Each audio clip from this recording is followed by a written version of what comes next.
right, welcome, ladies and gentlemen, here to Stonington High School. We're early in the first period of tonight's game between Stonington and Killingly.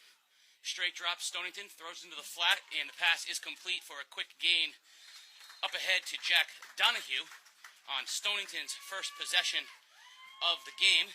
Donahue will gain a couple yards, bring up 2nd and 5 for Stonington.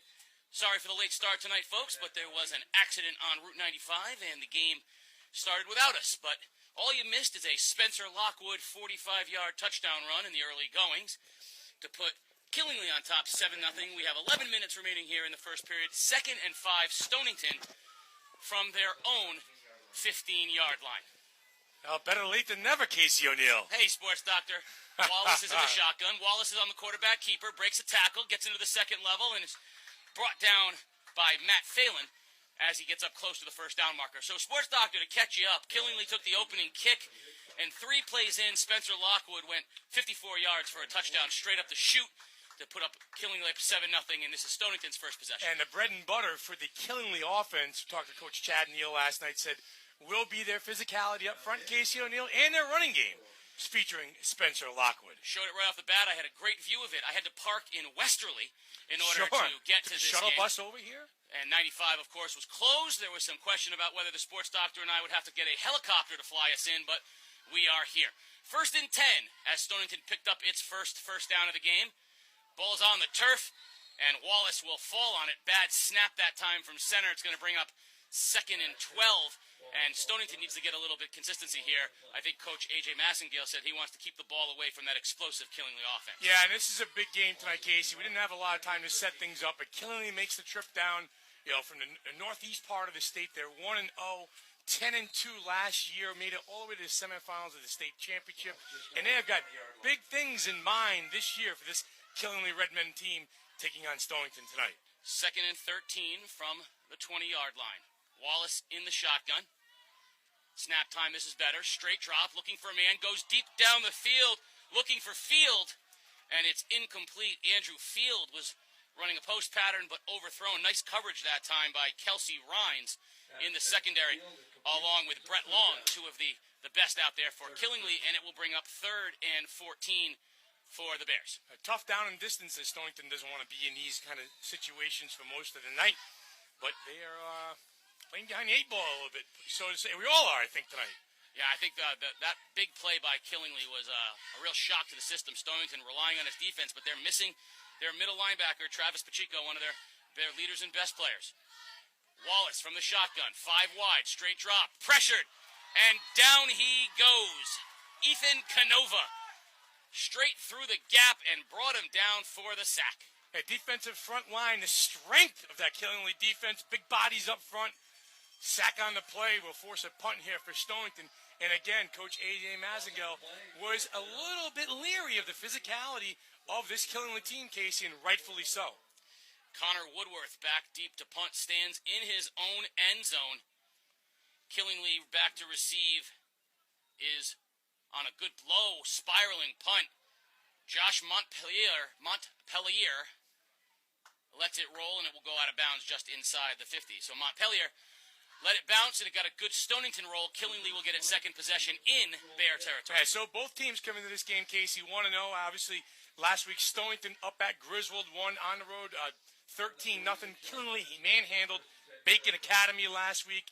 They have a big game next week against New London, but they have to handle their business here against Stonington on the road before they get there. Yeah, I think the Whalers are also looking a little bit ahead in the schedule to next week's big game against Killingly. They both expect to be 2-0.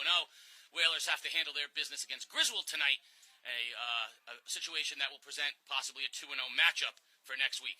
DeRozier in the shotgun. Lockwood as the lone set.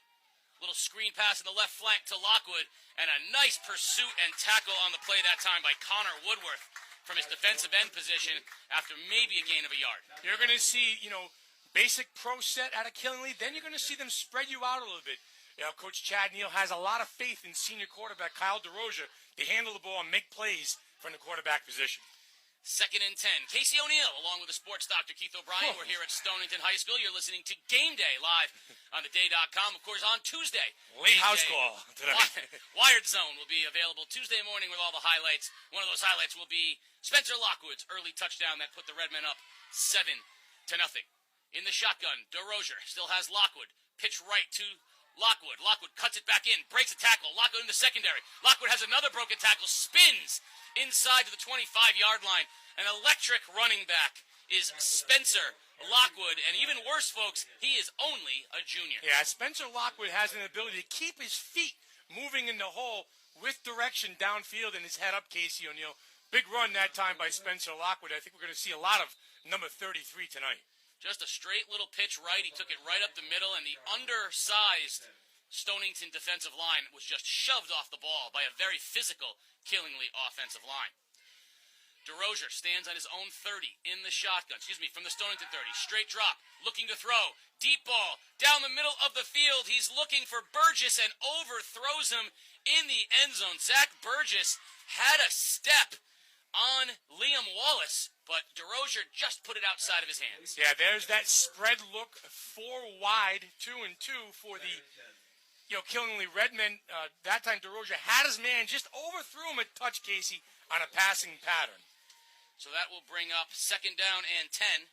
Again, the versatility here there's that word again, of the Killingly offense, power and/or spread. The sound of Buffalo you hear is the stat guru getting here. Stat Guru, I'm guessing, ran into some of the same traffic dilemmas that the rest of us ran into. For those of you just tuning in, I-95 in Groton was closed. And having grown up and spent 45 years in southeastern Connecticut, I was baffled as to how I was supposed to get here.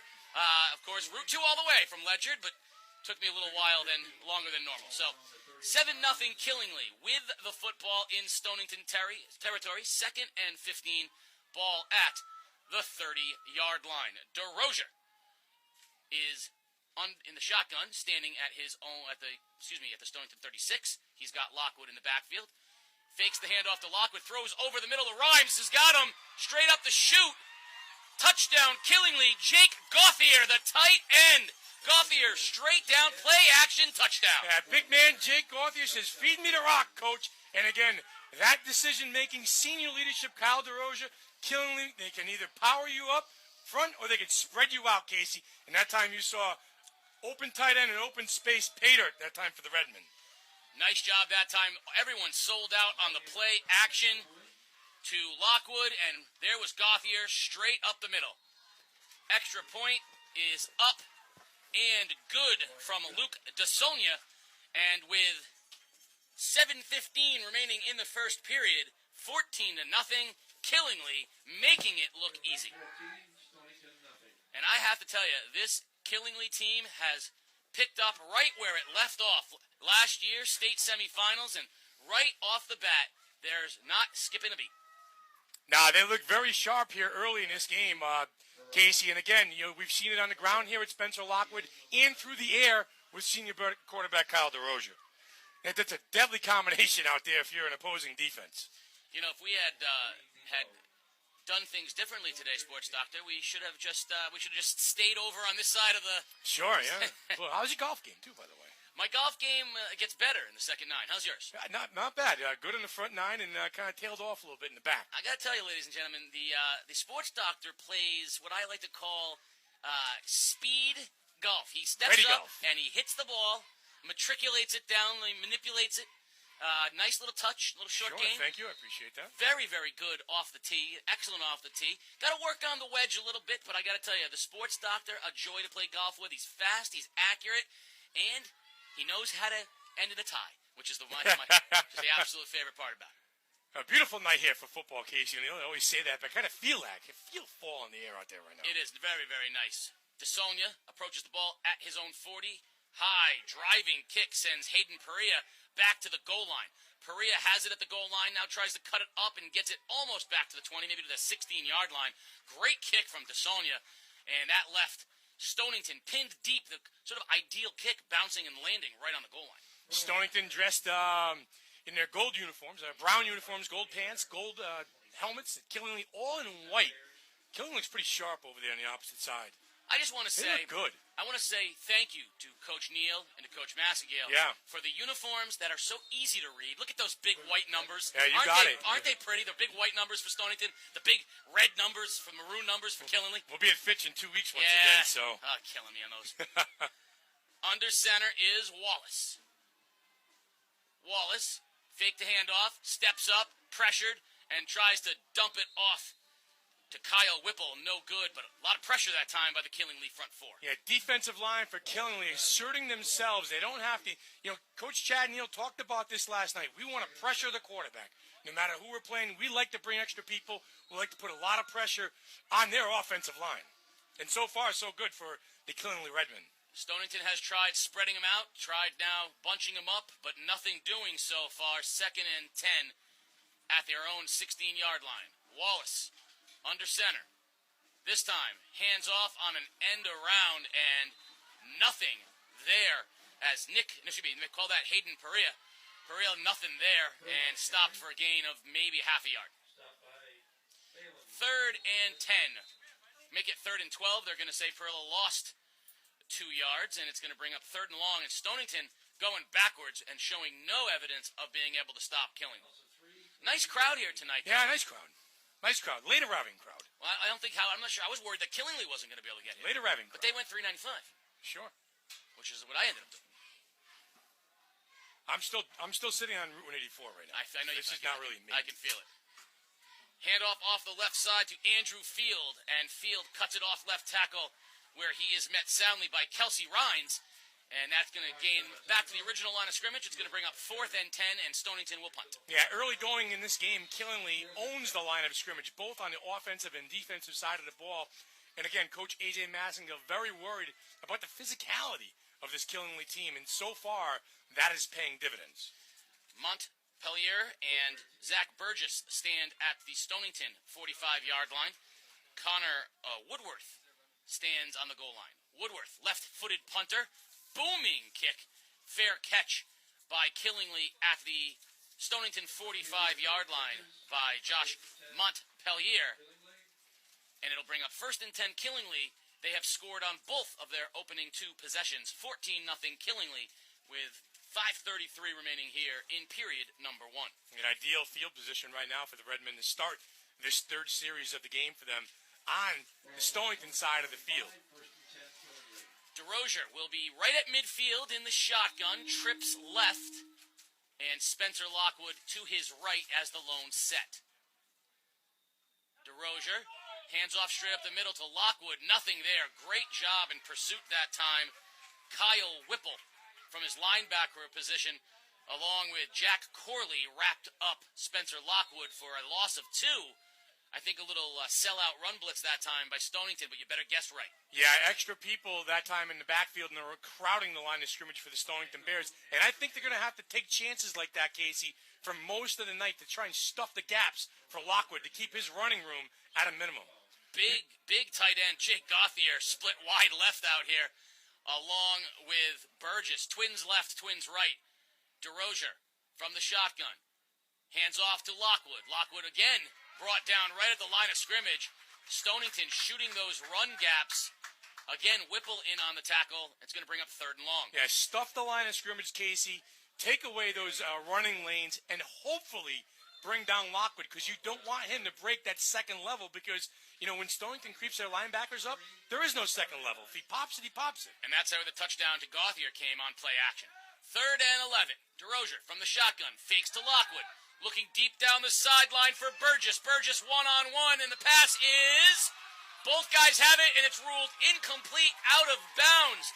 Burgess came down with it. He was defended brilliantly by Andrew Field, and they both went out of bounds, possessing the ball. Official says out of bounds. 4th down. Killingley will punt, but great throw, catch, and effort on the defensive end. Yeah, all three. A triple threat that time. Great throw, great catch, great route, great defense. Ball came up incomplete, Casey, and good for Stonington. They will get the ball back here, and that's a great defensive stand. Stuff the run twice, defend the pass well, get the ball back on offense. Wallace and Field stand deep for Stonington. Little pooch kick from Gauthier lands at the 20 and takes a neutral bounce where it spins down at the 16-yard line. So Stonington will have its next possession, 1st and 10, from its own 16. Bears looking to get something going here with this offensive possession. Try and get some, just get a couple first downs, move the chains a little bit, flip the field position, at the very worst for the Stonington Bears.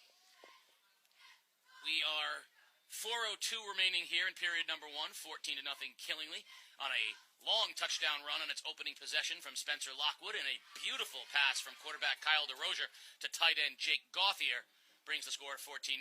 Stonington so far, not much doing on offense. Maybe they would have hoped that the officials would be late to the game. This thing could have started a little bit later. 14-0. Wallace under center. Wallace with a fake, play action, straight up the middle goes Parilla, and Hayden Parilla gets a nice gain of 4 off a right tackle. A little misdirection that time for the Stonington Bears. Yeah, closer to 6 on that time on a run by Parilla. Positive yardage on first down, brings up second down, and 3 long 4. Good down and distance for this offense to be in for the Stonington Bears. Second and short lets A.J. Massengale do a lot of things. It looks like they're going away from the spread a little bit, however, and bunching up the formation, going to rely a little bit more on some movement and some different running backs here running the double wing. Handoff again to Parilla, hops over a defender and spins down around the first down marker after a gain of perhaps 1.5 yards. Colin Burns that time stuck him in the legs. A nice job, Parilla, to kind of jump and spin and get him down close. It's going to bring up 3rd and...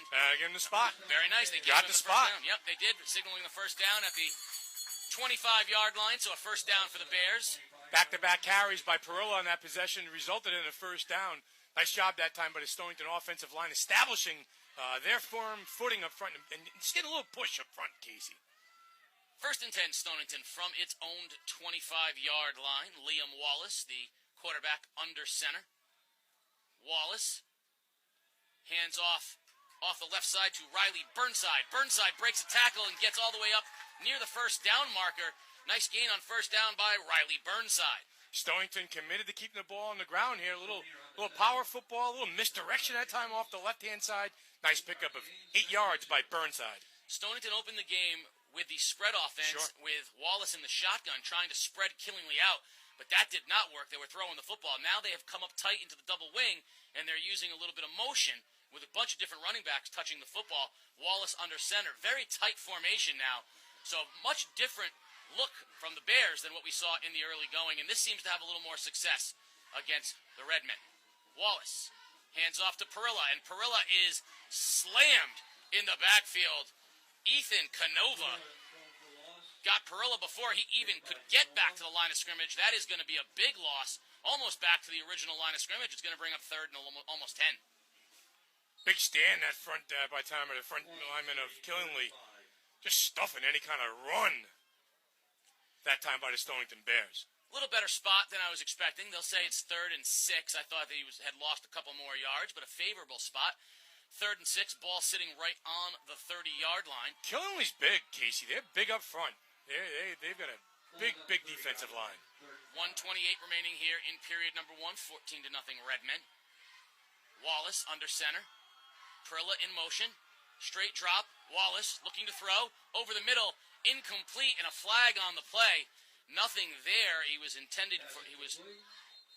looking out in the flat for field, but there's nothing there. Burnside was in the area as well, and we'll see what the officials would guess a hold on Stonington. And it is. And that's going to be a hold on the Bears. Would basically kill that drive. Well, it was 3rd and long anyway, so I'm assuming they're going to decline this penalty. Holding against Stonington declined, and Stonington will have to punt, but at least there's an opportunity here. Connor Woodworth has a nice leg. At least there's an opportunity to switch the field position a little bit if he can get off a decent punt. Yep, flip the field position and make Killingly use a long field instead of, setting up shop in Stonington's territory. Back deep, Zach Burgess and Josh Montpellier to receive the kick from Woodworth. Low snap, Woodworth feels it nicely and hits a high spiraling kick that lands and goes out of bounds at about the 39-yard line of Killingly. So Killingly will have it 1st and 10 at its own 39-yard line. Very nice job that time by Woodworth handling a low snap. busy night of football tonight in the ECC. Casey will get you up to speed on all the scores as we get a little closer to halftime. NFAs, all the schools in the ECC in action. I think everyone wants to see, of course, if New London will go to 2-0, Sure. setting up what could be that big match next week against Killingly. And I think the other game people want to see is tomorrow night.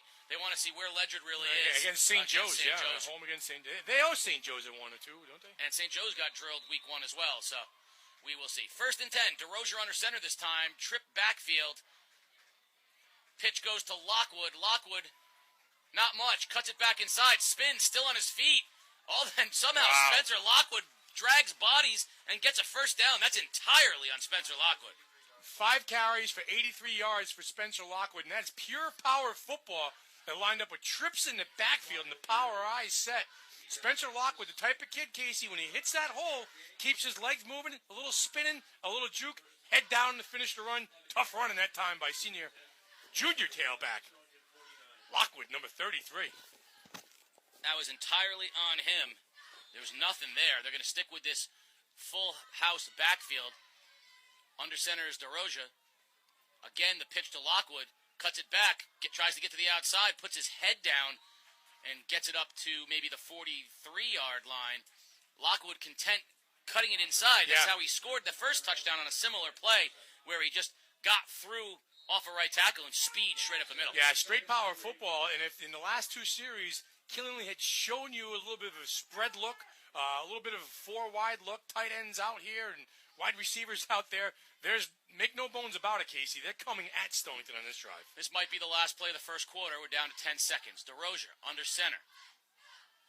Again, pitch to Lockwood. Lockwood cuts it back up the middle, breaks a tackle, falls forward towards the first down marker, but he's going to be a little short, and that is going to be the end of the first period. At the end of the first period, it is Killingly 14, Stonington nothing, and as they flip the fields, it will be a 3rd down and very short for the Redmen. Yeah, bread and butter football that time for Killingly to close out the first half, and, listen, 3 straight runs by Spencer Lockwood taking it up the middle. As always, our game day broadcast brought to you by MJ Sullivan Auto down on the corner of Broad and Coleman in New London, the MJ Sullivan Auto Mall, and Lawrence and Memorial Hospitals with convenient locations throughout southeastern Connecticut. Lawrence and Memorial, your place to go. No appointment necessary at their walk-in clinics. Lawrence Memorial Hospitals and MJ Sullivan Auto. That's pretty good. Did a nice job with that. I like that. Very good. Beautiful night for football. Lots going on here in the ECC. We'll get to all those scores in a few minutes. And Casey and I are fresh off the golf course today. A little nice round and played very well. It was good. It was a good day. Today was a good day. Today was a good day. A little scattered, though. We have no Peter Wappy today. No Mike DeMoro today. He is at the Sun game. We had an accident on Route 95 that closed down the highway. We have I had to park just over the Rhode Island border and walk here through the woods with the Junior Voice game day. Yeah, he's here. Stat Guru. Happy with a ring pop. Stat Guru made it. He's caught up. Well, that's because he's the Stat Guru had a private helicopter fly him in. That's how he rolls. He's royalty. He is athletic royalty. If I haven't mentioned that, ladies and gentlemen, Stat Guru 2.0 is athletic royalty. I'm not suggesting that he can play a lick. I'm suggesting that he is athletic. So you have a cousin. You have a cousin that plays for Boston College football. Do you know? Stat Guru, do you? It's got to be tough when one of your parents is considered one of the great athlete, coaches, sports figures in Southeastern Connecticut. It's very, very, very difficult. It's a sport family. It is. Well, I don't even want to get. I'm not giving you're not going to go that far. Okay. I'm not giving too much away. I'm just dropping a little bit about one. But the Stat Guru 2.0. Same formation here for the Redmen. He's here, ready to roll. 3rd and a short 1. Ball at the 41-yard line. DeRozier under center. Straight hand off the middle to Lockwood. Nothing there. Run blitz. Lockwood pushes forward. And I think he'll have the first down, but a great job by the front 4 of Stonington, led by Andrew Dansko, the linebacker. He didn't get much, but I think he got enough. Yes, enough for the first down. And the chains will move. And that was all Spencer Lockwood. He's on this drive so far. He's carried the ball 4 times for 21 yards on this drive for Killingly. Nice job that time of filling the gaps by the Stonington linebackers, but just too much of a push up front by that big Killingly offensive line. They list Lockwood at 5'10", 185. Nah, he's and I think he's big. Solid. He's a big, solid kid. You're talking solid. about a quarterback who's 6'1", 175. And a running back that's back there, 5'8", 175 in Caffrey. There's a lot of size back there. Pitch left for Lockwood, trying to cut it back inside, and he does. We're going to have a flag. I think we're going to have a hold out there on the edge by Killingly after a gain of only 2 by Lockwood. But when you got Caffrey back there at 5'8", 175, Gauthier, who's 6 feet, 235, and Lockwood, that's a big backfield. You also got Kelsey Rhines, who's 205. They got a lot of beef up there, the Redmen. Yeah, and then Lockwood's the type of kid where they set him up in a formation, and he's 6 or 7 yards off the line of scrimmage, getting the ball, Casey. So when he gets to that line of scrimmage, he's already got a head of steam on him a little bit. Big kid, big center base, good on his feet, good downfield vision. How about the two? I'm assuming they're brothers, perhaps twins. They're both sophomores, John and Brandon Cacciapiotti, and they are 5'10" and 6'1", 210 and 220. Big kids. That's their sophomores. Killingly's got some size. Guess what? Watch out next year when Lockwood's back again, along with Caffrey. Going to have to find a new quarterback, but Killingly might be good for quite a while. Corn-fed up in that end of the state. 1st and 20 after a holding penalty. DeRozier from the shotgun. Hands off to Lockwood, and nothing there. Wrapped up immediately by Jack Corley. Great choice that time on 1st down by Stonington. Hit the run blitz. It's going to be 2nd and 22. Killingly now back in its own territory at its own 48. Hey, Stonington taking chances now on the defensive end side of the ball, and I think they have to after the first couple possessions, Casey. They have to make things happen a little bit on defense, kind of force the issue. Nice run blitz that time by the Stonington Bears. Now Killingly's back in the shotgun. Twins left, twins right. Lockwood is the lone set back to the left of DeRozier. DeRozier from the shotgun. Straight drop. Looking to throw. Plenty of time. Deep over the middle. Incomplete. He was looking for Gauthier down at about the 25-yard line, but covered well by Riley Burnside and Marco Tedeschi. And I got to tell you, Coach Chad Neal said to us, he said, we have lots of formations. Sure. The formations change, right, but the players don't. Personnel stays the same. There's not a lot of confusion on the sidelines or what's coming in for plays, and, the very well-oiled machine. I'll give Stonington credit here in this possession. Down 14-0 ball at midfield. Killingly hurt themselves at a holding penalty, but Stonington defense played very well so far.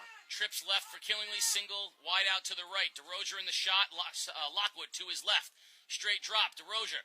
Run, blitz, stunt. DeRozier deep down the sideline, has a man, and it is out of bounds. Almost a brilliant interception from Andrew Field, diving out of bounds. But they're going to say he was, in fact, out of bounds. But a hold that time by the Stonington Bears, bringing up 4th and 24, and Killingly will have to punt Gauthier out for the second punt of the game. Nice adjustments that time on the defensive end of the ball from Coach Massengale and his staff. They tried some different things with the run blitzes, trying to stuff the line of scrimmage after Killingly picked up back-to-back 1st downs. Things stalled for the Redmen.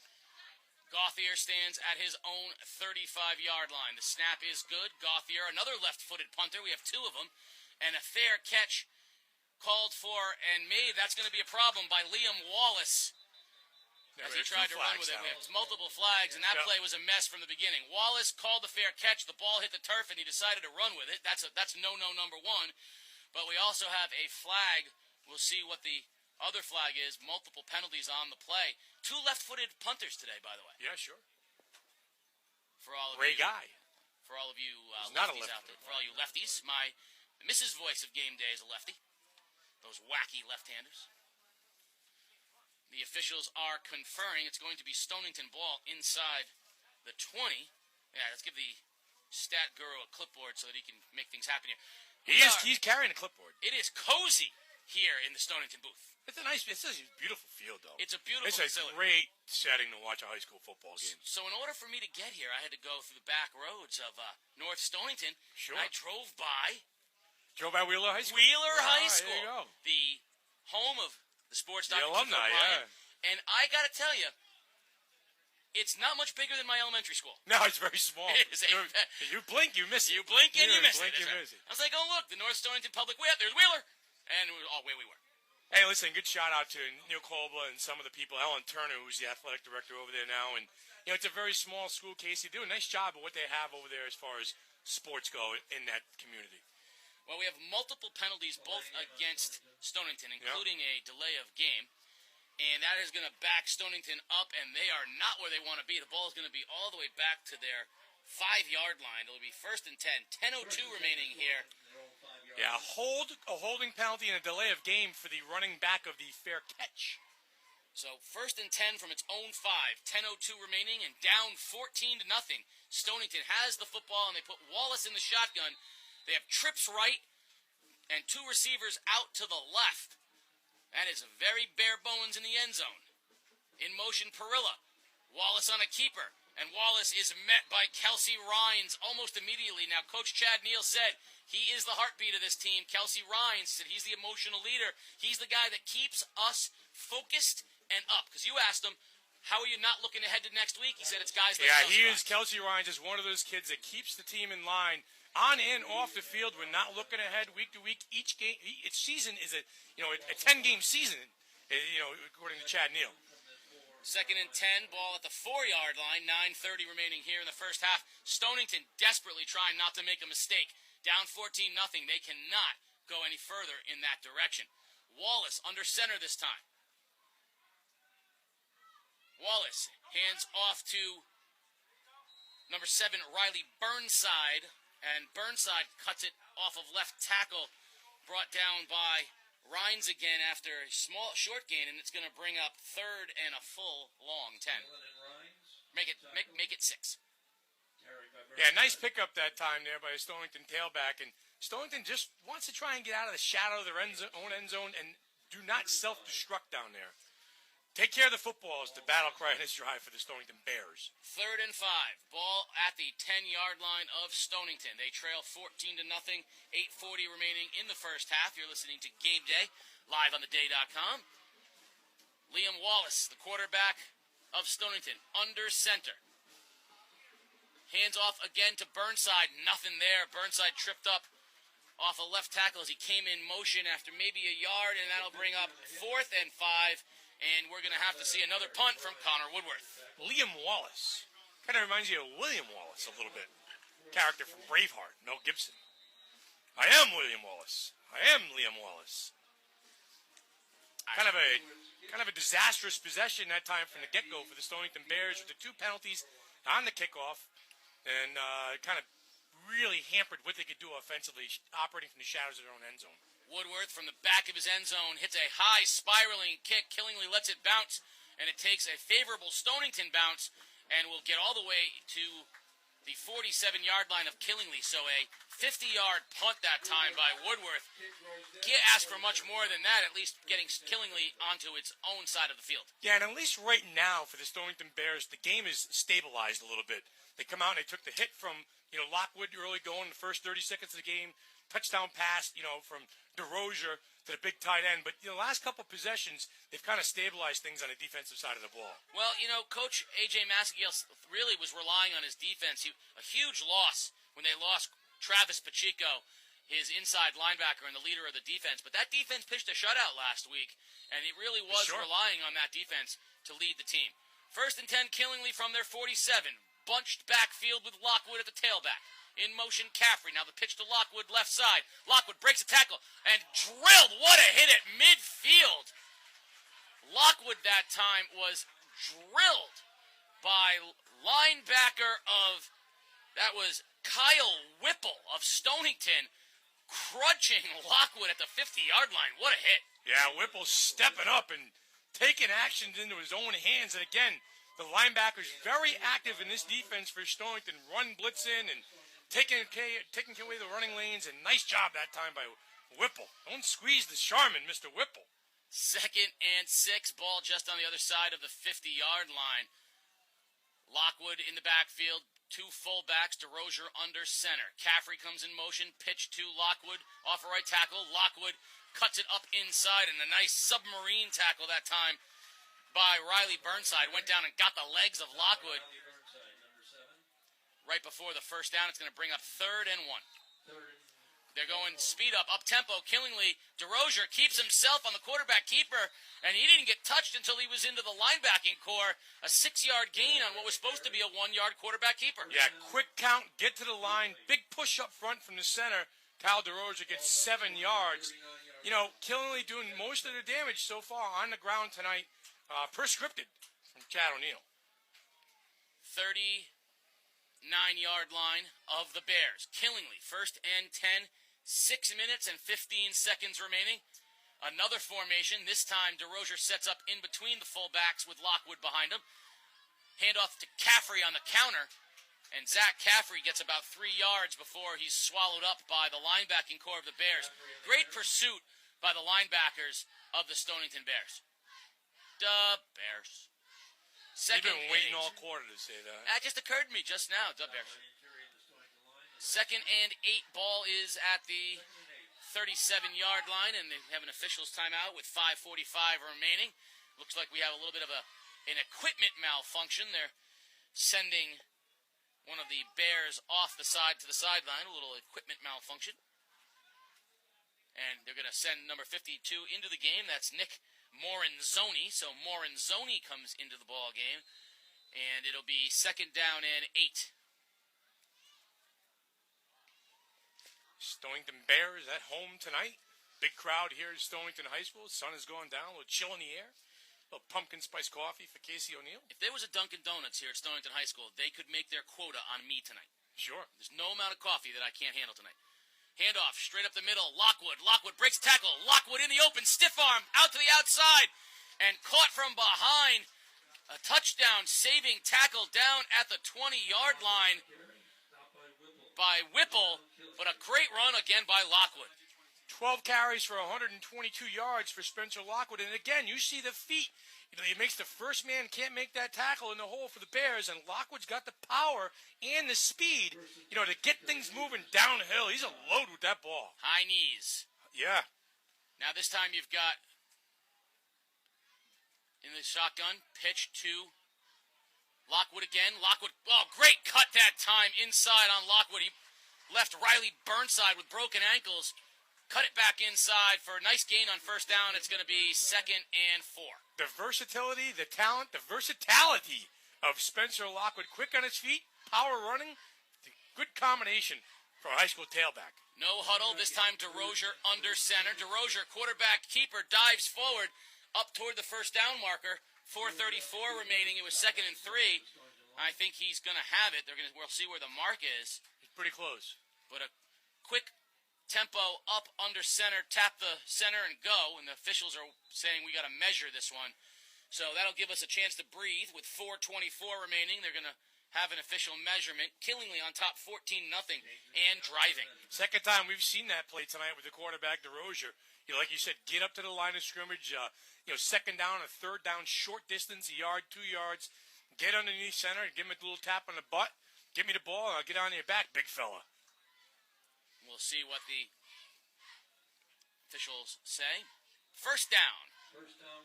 First down, Killingly. Ball at the 15-yard line. So it'll be 1st and 10 Redmen at the 15-yard line of Stonington. 4:24 remaining and counting here in the first half. I like this tempo of the offense right now. The Redmen's got something. They got something going on now. They've quickened the tempo up a little bit. They're power running, and Coach A.J. Massengale on cue calls timeout to try to settle his defense down a little bit, Casey. But the tempo of this drive and the pace of this offense, Killingly's dictating the pressure on the Stonington defense. Yeah, Killingly's just got so many ways. When we were talking to Coach A.J. Massengale of Stonington last night, a lot of respect for Chad Neal and the program he has built up here over 13 years in Killingly. He said, they're so well coached. They work so hard. He said, Stonington worked so hard to become a physical team. Right. He said, you go up against Killingly, they're more physical. He said, they're the most physical team, you're going to face all year. He's like, you can do everything perfect, and they can still beat you. Right. He said his kids were ready. They were up to the task. He just wanted to make sure that they could measure up and then, not get worn down by the size of Killingly, especially up front on offense and defense. Well, he said it's a challenge. He said, you got the running back Lockwood. They've got a huge offensive line. They got 2 big fullbacks, and they got a quarterback who can throw it. Yeah, sure. So he said they are a challenging team to play offensively. You can't make a mistake, and what you saw, I would say Stonington broke down on 2 plays, and Killingly scored on both of them. Yeah, he said, there's not going to be any trick plays out there tonight, but we're gonna throw everything we can at them as a defense. Well, it would be huge if they could hold. The difference between 14 and 21, obviously, is more than just the 7 points on the board. It would be an emotional lift for Stonington, who gets the ball to open the second half. 1st and 10, Killingly. In the shotgun is DeRozier. Lockwood gets the pitch. Left, cuts it back inside. Lockwood breaks a tackle. Lockwood churning inside the 10, down almost to the 5-yard line. That'll be close to a first down. That'll be second and short. Spencer Lockwood, a one-man show here in the first half. Yeah, when you watch Spencer Lockwood run, too, he almost like he smells that end zone. He got into that hole and went for it. DeRozier from the shotgun, pitched to Lockwood, left. Lockwood cuts it back inside, stood up, flag on the play. We're going to see what the flag is. Killingly thinks it's against Stonington. Be offsides. Stonington may be trying to jump and get a little quick timing into the backfield, but they stood Lockwood up. If it is against Stonington, it'll be first and goal for Killingly. Again, straight power football that time by the Redmen, and Lockwood over the left-hand side. Our official will come out. No, it is a hold against yeah. Killingly, and that's a big penalty for Killingly. Takes them out of imminent scoring with 3:53 remaining. It's going to put them back second and almost 20 yards. Yeah, that's the second holding penalty on Killingly tonight, and both of them, Casey, have been on the edge trying to spring Lockwood, and you get him some distance on the outside. So with that penalty, it'll march the football outside of the 20-yard line to the 22.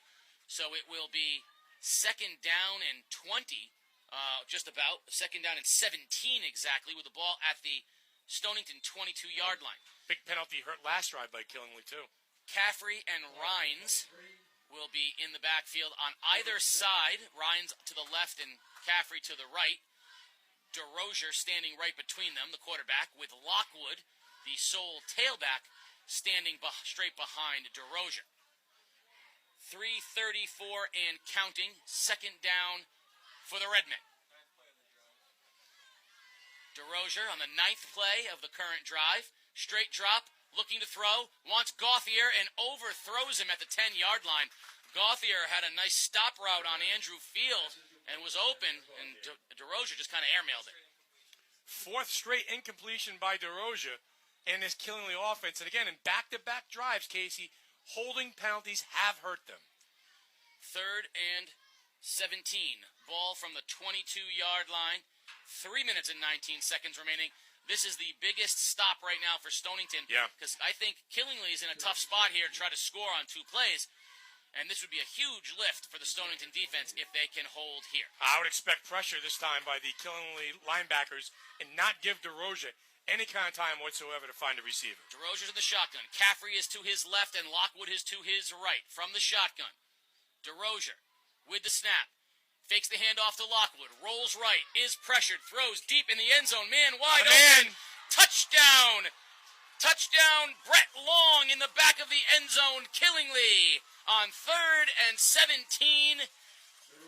DeRozier had all the time in the world and found Brett Long in the back of the end zone for a crushing touchdown with 3:08 remaining, 20-0 Redmen. And Stonington brought the pressure. They brought the pressure up the middle. That time Killingly picked it up very nicely. Senior quarterback Kyle DeRozier stepping to his right, found the receiver in the back of the end zone. 6 points, Redmen. DeSonia on for the kick. Snap is good. Kick is up. And it is good, and that'll be the score to 21-0. And DeSonia is only a sophomore as well, so the kicker's even young. Yeah, 10 plays, 53 yards on that drive, and there you see the luxury of senior quarterback Kyle DeRozier avoiding the rush, stepping to his right, finding a man open in the back of the end zone. That's that senior leadership we talk about. He does not crumble under pressure.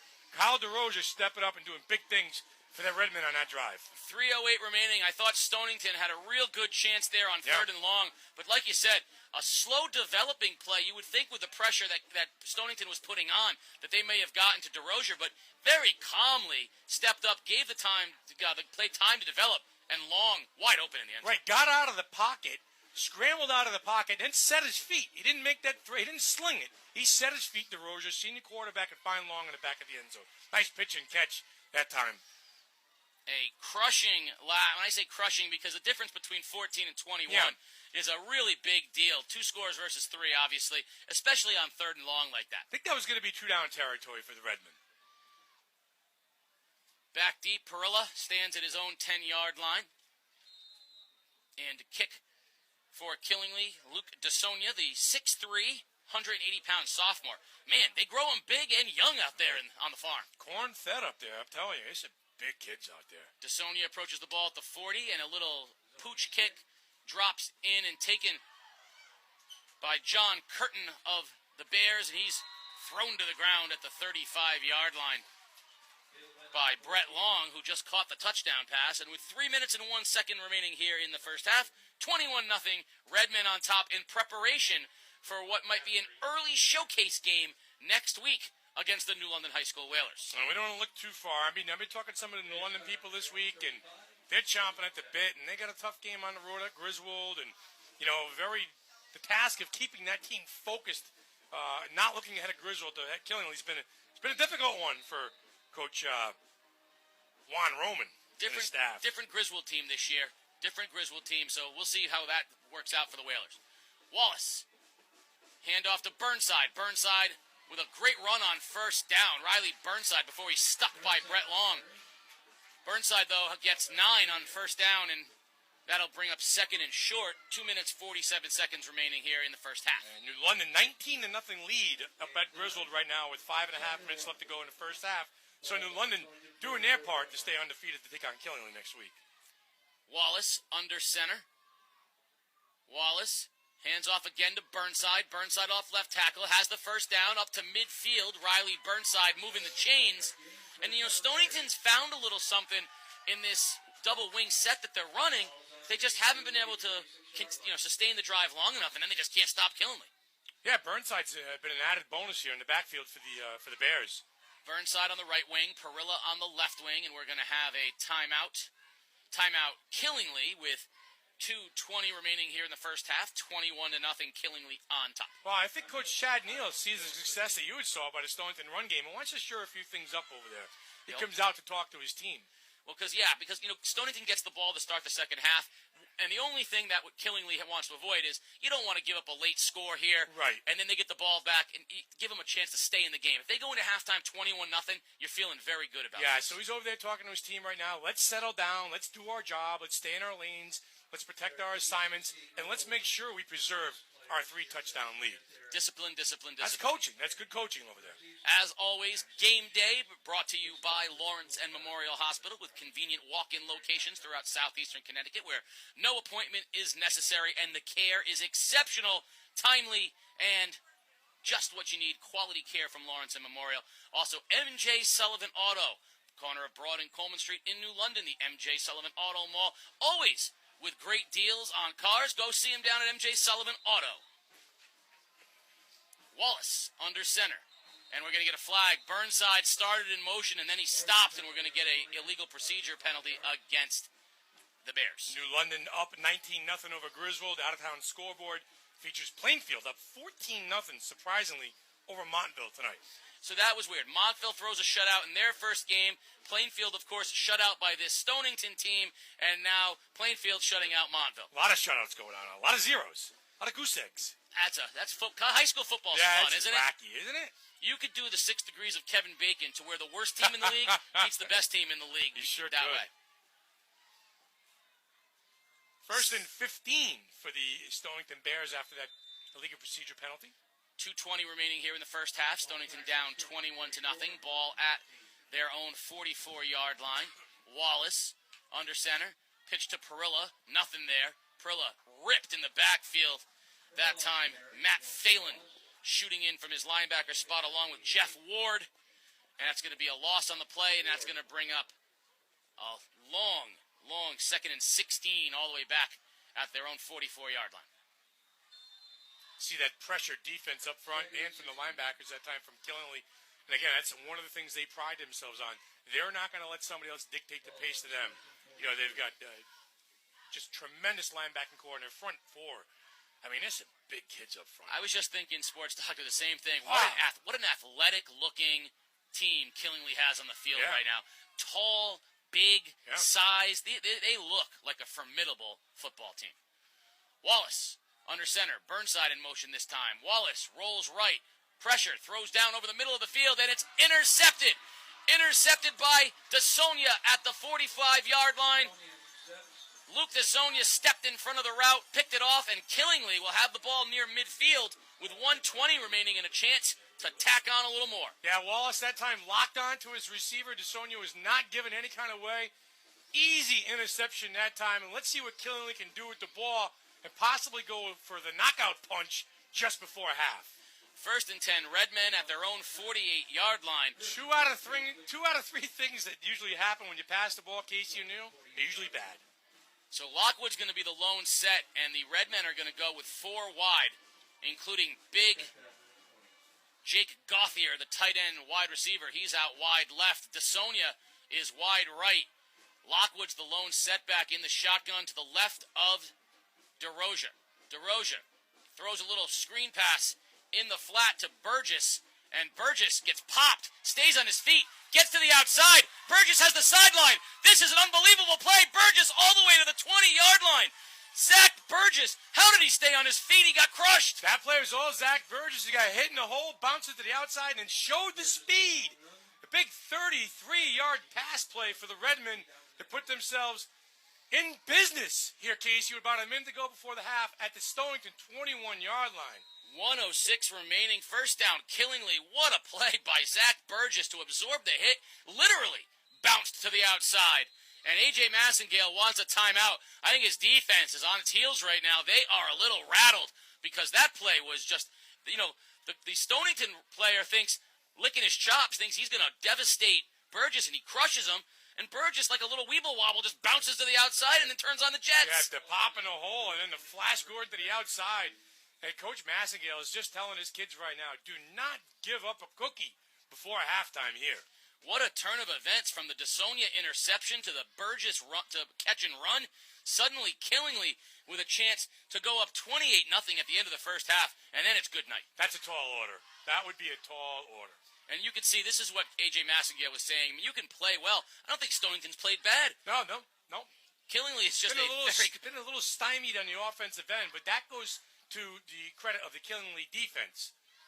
Killingly is a very good team. That game next week against New London might have a chance to be one of those games you talk about for many, many years to come. 1st and 10 at the 21-yard line, 58 seconds remaining. Lockwood to the right of DeRozier in the shotgun.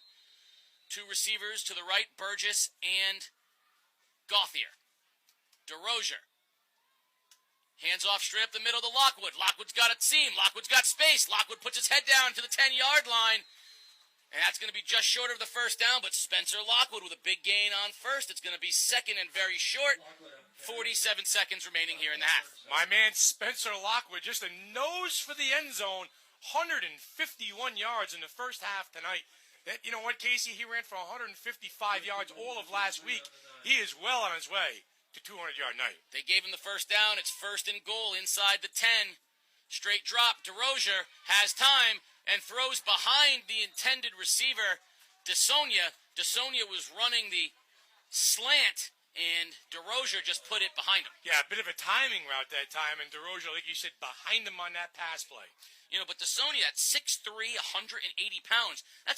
He's a sophomore. That's a college wide receiver size right there. He's a big target. That's a nice target. He had inside position on the defender there, too. DeRozier just missed him. You just got to put the ball where that guy can make a play. 2nd and goal from the 8-yard line. 31 seconds remaining. Coach Massengale just furious on the sidelines with his defense, calling out plays. Headsets off. Tie's still on, though. The old school. He has got the old school look. The brown pants, the white shirt, great. the brown tie, the shaved head. Yeah. He looks like he could be right out of 1954. If that tie stays on the entire game, I will be surprised and give him credit. And we have a late penalty here. They are going to call pass interference on that play. That's why he was screaming and yelling. On DeSonia, and it's going to be now half the distance. First and goal from the 4-yard line. Tough call there. 1st and goal from the 4-yard line. Big bunch backfield. DeRozier from the shotgun. Straight hand off right tackle. Lockwood. Lockwood breaks a tackle. Flag on the play. Lockwood is in the end zone for a touchdown. But a flag on the play, and it's going to be a hold. We're going to have a hold. And that's going to be coming back. Again, 3 holding penalties in crucial situations in the last 3 drives for the Killingly Redmen. The quickness of the Stonington defensive line. They're doing little run blitzes, and they're doing little stunts, and they're catching Killingly with their quickness, Killingly with the hole. I look like the center that time had a takedown to try and gain the hole for Lockwood that time. So that's going to back them up, and that is going to bring them out of run, where they can score on a run. This is more of a throwing down now at the 24-second mark remaining here in half number 1, 21-0, Killingly on top.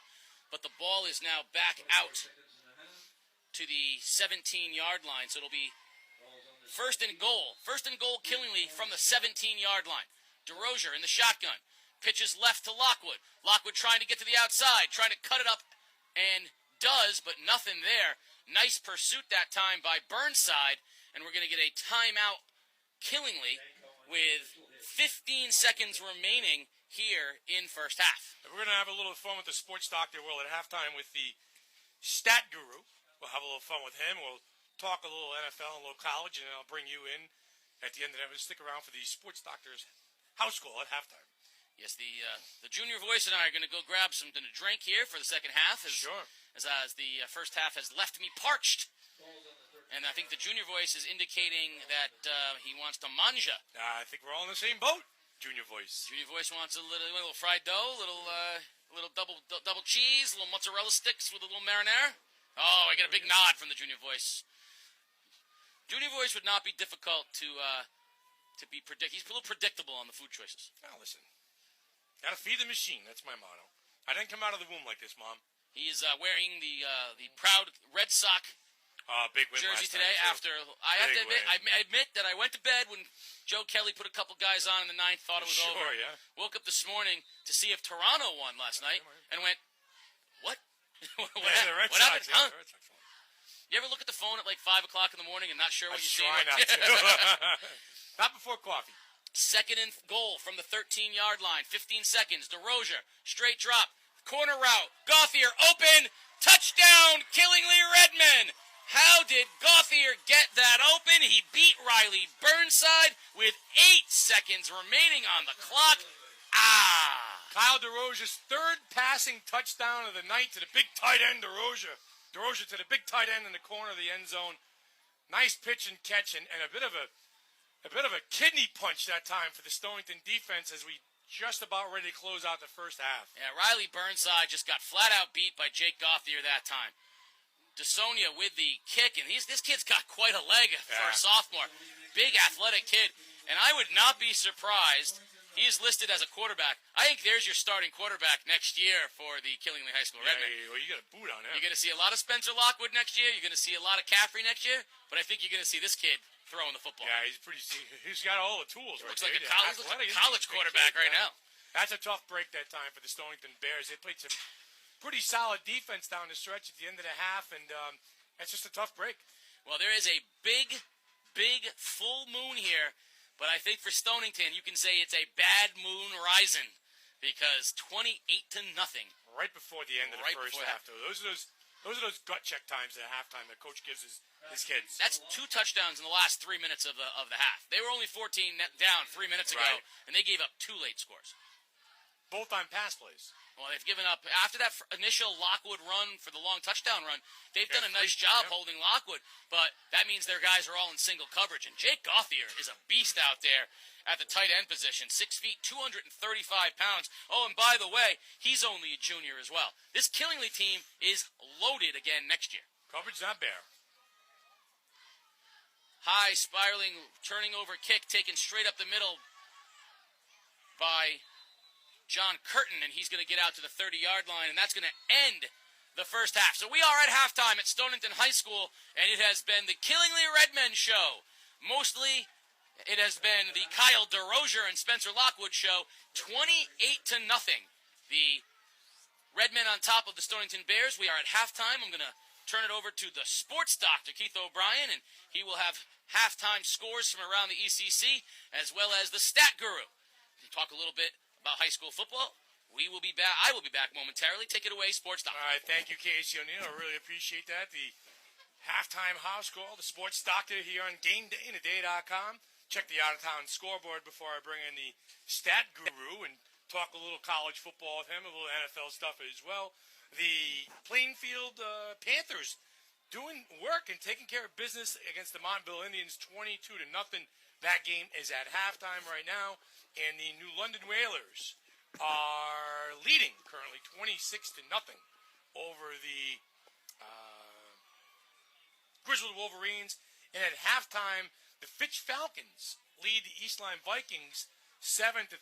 So a full slate of games. One of the big marquee games tomorrow night in the ECC, we talk about St. Joe's being going to Ledyard to take on the Ledyard Colonels, and lots cooking, lots going on here in high school football in the ECC and across the state.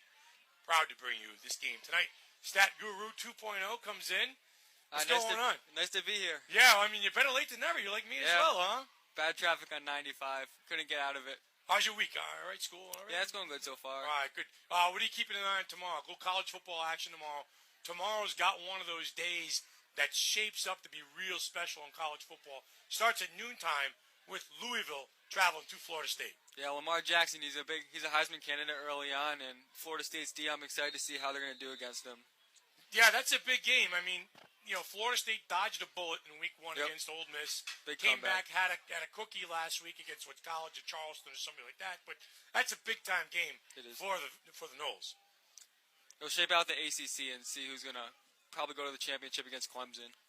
One of the other big time games tomorrow too. The Notre Dame Fighting Irish taking on Michigan State in the afternoon. Notre Dame has one loss already. They bounced back last week against Nevada. Not a very good football team, but Big Ten comes calling tomorrow. Michigan State. Yeah, Notre Dame, they can't afford any more losses if they have any hopes of going to the college football playoff. But Michigan State's a tough team to play, always tough defensively. So I think it'll be a low scoring. Yeah, you saw a little bit of Malik Zaire last week too. He came in and he took in for Deshaun Kaiser, this stud quarterback for Notre Dame. So, I mean, I think tomorrow you could see a dual look again for quarterback for Notre Dame if Kaiser struggles a little bit. Zaire seems to be a little more polished, in the running game, but Kaiser is the thrower. Yeah, so they need to figure out who their quarterback's going to be if they have any hope of going far in this season. They need to establish just one. Can't keep going to two. And it's a game, too, for Notre Dame, Stat Guru. If they lose tomorrow, they will be out of any kind of playoff Two picture. losses is done for college football. Now, you talk about two losses again, too. How about the Oklahoma Sooners in the nightcap going to Ohio State? Going through the big horseshoe. After losing to Houston, they can't lose there. But Ohio State, if they have any chance, they need to beat this Oklahoma team. No, Ohio State. If Ohio State suffers a loss, they won't be out of any kind of mix because they will still have an opportunity to play Michigan State and beat them. They'll have an opportunity to play Michigan and beat them. So one loss does not cripple the Buckeyes. Yeah, but Big Ten's always tough, so it's going to be hard to try to get undefeated through the rest of the year. Yeah, and it would definitely cripple Oklahoma's shot for any kind of a sure. BCS championship game. So a lot going on tomorrow, college football. UConn plays against Virginia. Yeah, it should be a good game. I mean, you follow UConn football at all? A little bit, not really. More of a BC guy. Oh, who's BC guy tomorrow? They play, they're at Virginia Tech. On the road at Virginia Tech, Boston College, they had a win last week. Yep, they won. First one of the year. They played who? UMass. Oh, they played. Jeez. Oh, my God almighty. So they go on the road down to Blacksburg to take on Virginia Tech. And again, Virginia Tech, Frank Beamer's moved on. Tough game for the BC Eagles tomorrow. Yeah, Virginia Tech's always one of the top programs in the ACC, but if BC's able to pull this game off, maybe they'll be in contention for a bowl game. So tomorrow will be a big signal for what's to come. Yeah, I think so too. And again, tomorrow has one of those days to be awfully special in college football. Big series this weekend, Red Sox-Yankees. Yep. Huge series. I think more so for the Yankees than the Red Sox. The Red Sox, in my opinion, stole a game last night. They did. But the Red Sox look like they're going to be heading to the playoffs with a good streak. But if the Yankees have any hope, they need to win this series. They can't afford to lose any more games. Yeah, I think so. And Clay Buchholz is on the mound tonight for the Red Sox. There's always a chance. Is Clay Buchholz going to be a guy that helps them in the postseason, or is he just going to be an arm? I don't think so. I think he's just an arm for Stephen Wright while he's on the DL. They have no other starters to go. Maybe Henry Owens, but Buchholz is probably the best shot. Yeah, 2-0 lead right now. The Red Sox over the Yankees, at the fence. So the Sox can get a chance to really make things difficult for the Yankees if they win tonight. In the way Boston's shaping up right now, with the offense and the starting pitching is actually really pitching well lately. They have. Price looks like the David Price we signed for $53 million a year at the beginning of the season. Porcello lost the other night, but he's still got to be in the mix for the Cy Young. 1-0 game. He's got to be in the mix for the Cy Young. He will. Yeah, so those are the things we keep an eye on. What are you up to? What's going on with you? A lot of school right now. I'm planning to go a couple football games, going to BC up a couple times this year, and that's pretty much all that's on. All right, so you're playing baseball now or not? No, that's over. But summer league No basketball baseball. started Summer up. league. Okay, summer league basketball. Yep. You're playing at Mitchell College tomorrow night. Yes, I have a game tomorrow. Who do you guys play? I think East Lyme. You don't even know. I haven't checked the schedule in a while. Yeah, East Lyme's gonna have a good team this year. Dev's a good player. He is. That team's gonna be solid. Yeah, they're young, not a lot of size, but I think they'll be improved from last year. How's your baseball swing? You working on that? Yeah, more pitching. More pitching. More pitching than hitting, but Stat Guru 2.0. Listen, thanks for a few minutes. Good luck. I mean, enjoy. Tomorrow's a day. You know, when I was a kid your age, I enjoyed football all day. I enjoyed it. You know, you wake up, you get a little workout in the morning, you hit the batting cages, you shoot a few jump shots, and then you know what? Syracuse and Louisville, then the ball's rolling. Yep. Can't wait. BC. Is that game on TV tomorrow? Probably not. I mean, where would you find a Boston College? I don't know. football Watch ESPN, maybe I'll find it. You'll watch it on ESPN 360 or something like that. All right, we'll see you in the second half. Okay, thank you. Stat Guru 2.0. This is Sports Doctor's House Call here at halftime, taking a few minutes, just chit-chatting with, just talking about the world of sports, Casey, and week 2 of the NFL. Yeah, started last night with the Jets and the Bills in a real weird game. All right, this is the greatest thing ever, though. Did you see what happened today? What Buffalo did today? I did not. I played golf today. All right. So last night, I played golf. Last night, the Buffalo Bills yes scored 31 offensive points. Yes. Tyrod Taylor threw for over 300 yards. Yes. McCoy rushed the football. He had a very good night. On the reverse side of things, yes, their defense gave up Rex Ryan defense is 41. Gave up 41 points. Yeah.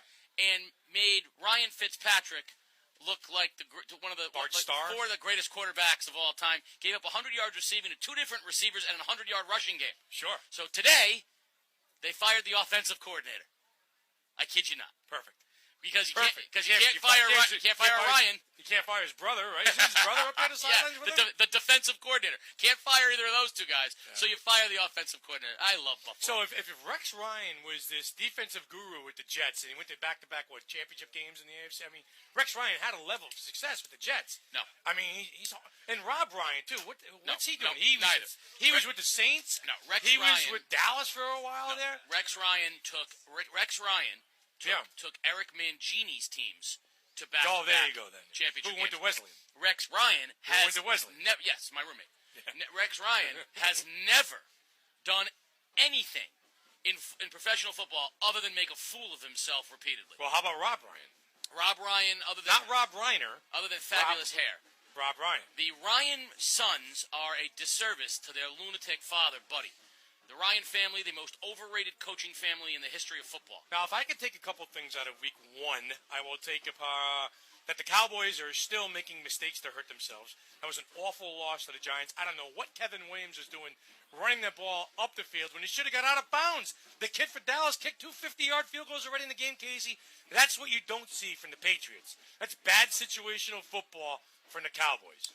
Yes, it was. Now, and I know you're a Cowboy fan. No, I'm not. And I'm laying it on you. I'm not a Cowboy fan. You've denounced the Cowboys. I told you I denounced the Cowboys years ago. I'm not a Cowboys fan. Last week. Had I been a Cowboy fan, last week would have been very upsetting. But what I did hear you mention was the Patriots. Now, I am not a Patriots fan. No, we know that. Nor am I praying at the altar of Bill Belichick. And you should be. But if you had said to me that the Patriots would be without Tom Brady, without Rob Gronkowski, without their 2 starting tackles, and playing 2 How about the tailback? And playing 2 rookies, and they would go into a Super Bowl contending team in Arizona and beat them, I have to admit, I thought they had no chance in that game. How about Deion Lewis? He's out too. Oh, he's not the starting tailback. Listen, Bill Belichick can coach a team up, and those are the games. Listen, Bill Belichick has lost 2 Super Bowls to the Giants with superior teams. These are the kind of games that he relishes. They're depleted. We don't have Tom Brady. What are we going to do? Lions and Tigers and Bears, oh my. Well, you know what? You're going to go on the road and win. Pittsburgh comes out of week 1 with a beatdown of the Redskins. Pittsburgh is one of those teams that could be very dangerous moving forward this season. Le'Veon Bell comes back in week 5. Ben Roethlisberger, in my opinion, with this whole Tom Brady era, I mean, listen, he is right there. He's better than Drew Brees. He's better than Eli Manning. He's better than Tony Romo. He's better than Phillip Rivers. He's better than Russell Wilson. He's better than Cam. Want me to keep going? No, I'd actually like you to give me a chance to talk. No, I mean, I'm just saying, Ben Roethlisberger to me is that next best quarterback. Your Saturday radio show's not till tomorrow. I got you. The Steelers have the best offense in football when everyone's healthy. There's no one better than Antonio Brown. They got multiple guys in the wideout. Roethlisberger's an underrated quarterback. They can run the ball, but the game of the week in the NFL is this week. Next is the Steelers-Bengals coming up, because that's the first time they've met since all the ugliness in the playoffs last year. Yeah, with Burfict. Yeah. That's going to be a great point. Yeah. Physical game. Cincinnati was lucky to win last week at the Jets. Yes. But there's going to be, if I can quote this, you can quote me on this. There's going to be some bad blood on that field on Sunday. When asked for a quote, I thought it was very well said. Antonio Brown said, "This is a team that we professionally hate." And I think it's a good way of saying it. You know what? Some of these guys probably went to the same university and had the same agent, and off the field they like each other. Professionally, there are no two teams in professional football who hate each other as much as the Steelers and the Bengals. Yeah, it's a big time matchup, and it's, like I said, two teams that there's just no love lost between the two of them. A couple other games to keep an eye on too, Casey. That the Cowboys against the Redskins. Both teams are 0-1. It's a divisional game. The loser doesn't want to be 0-2. The Giants are at home against the Saints. New England against Miami this weekend, which I feel will be a tough game. Miami always finds a way to dial something up against Bill Belichick and the Patriots. Well, I think what happens in week one, traditionally, it happens in fantasy sports, and it's a mirror of what happens in professional football, is the overreaction. Right. The NFL is very much about matchups. So, for example, Jimmy Garoppolo is not going to play every week like he did against Arizona. He played probably as well as he can play. He's still a rookie quarterback essentially, sure, with not a lot of snaps under his belt. If he were to come out this week and be okay, I mean, people shouldn't be surprised. So a lot of people tend to react in the extreme, and they assume that you take everything off of 1 week, and you don't. So, I mean, the Patriots could certainly, again, no Gronkowski, rookie quarterback, they could certainly stumble offensively. The Dolphins have a good defense. And the Dolphins were winning the entire game against Seattle. The Dolphins, in my opinion, find ways to lose ball games. They find ways to lose ball games. That's their MO. That's why they're going to be 6-10 or 7-9. And it's funny to me because every year the Dolphin fans will step up and say, "Oh, this is our year. We're going to make a jump. We're going to make a leap." Well, you're not. There's a reason why you're 7-9 every year. Well, there's two reasons. One is that their quarterback is the definition of league average. They have a league average quarterback. He's league average. If you ask me, what's the average quarterback in the NFL look like? It's him. He's an average quarterback. And that combined with they've had a revolving coaching door now for a while. I think they finally found the guy that's going to stick for a little while. But the Dolphins, it's funny. You look at that division.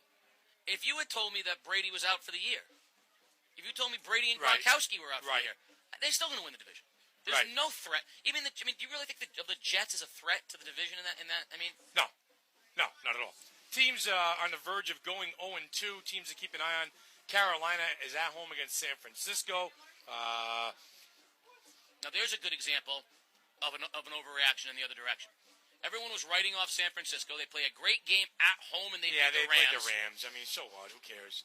Case Keenum, a quarterback? If they came back down to earth this week against Carolina, would that be a surprise? I think Carolina's going to drill them this week. Just like if everyone's high up on the Rams have played. Everyone's high up on San Francisco.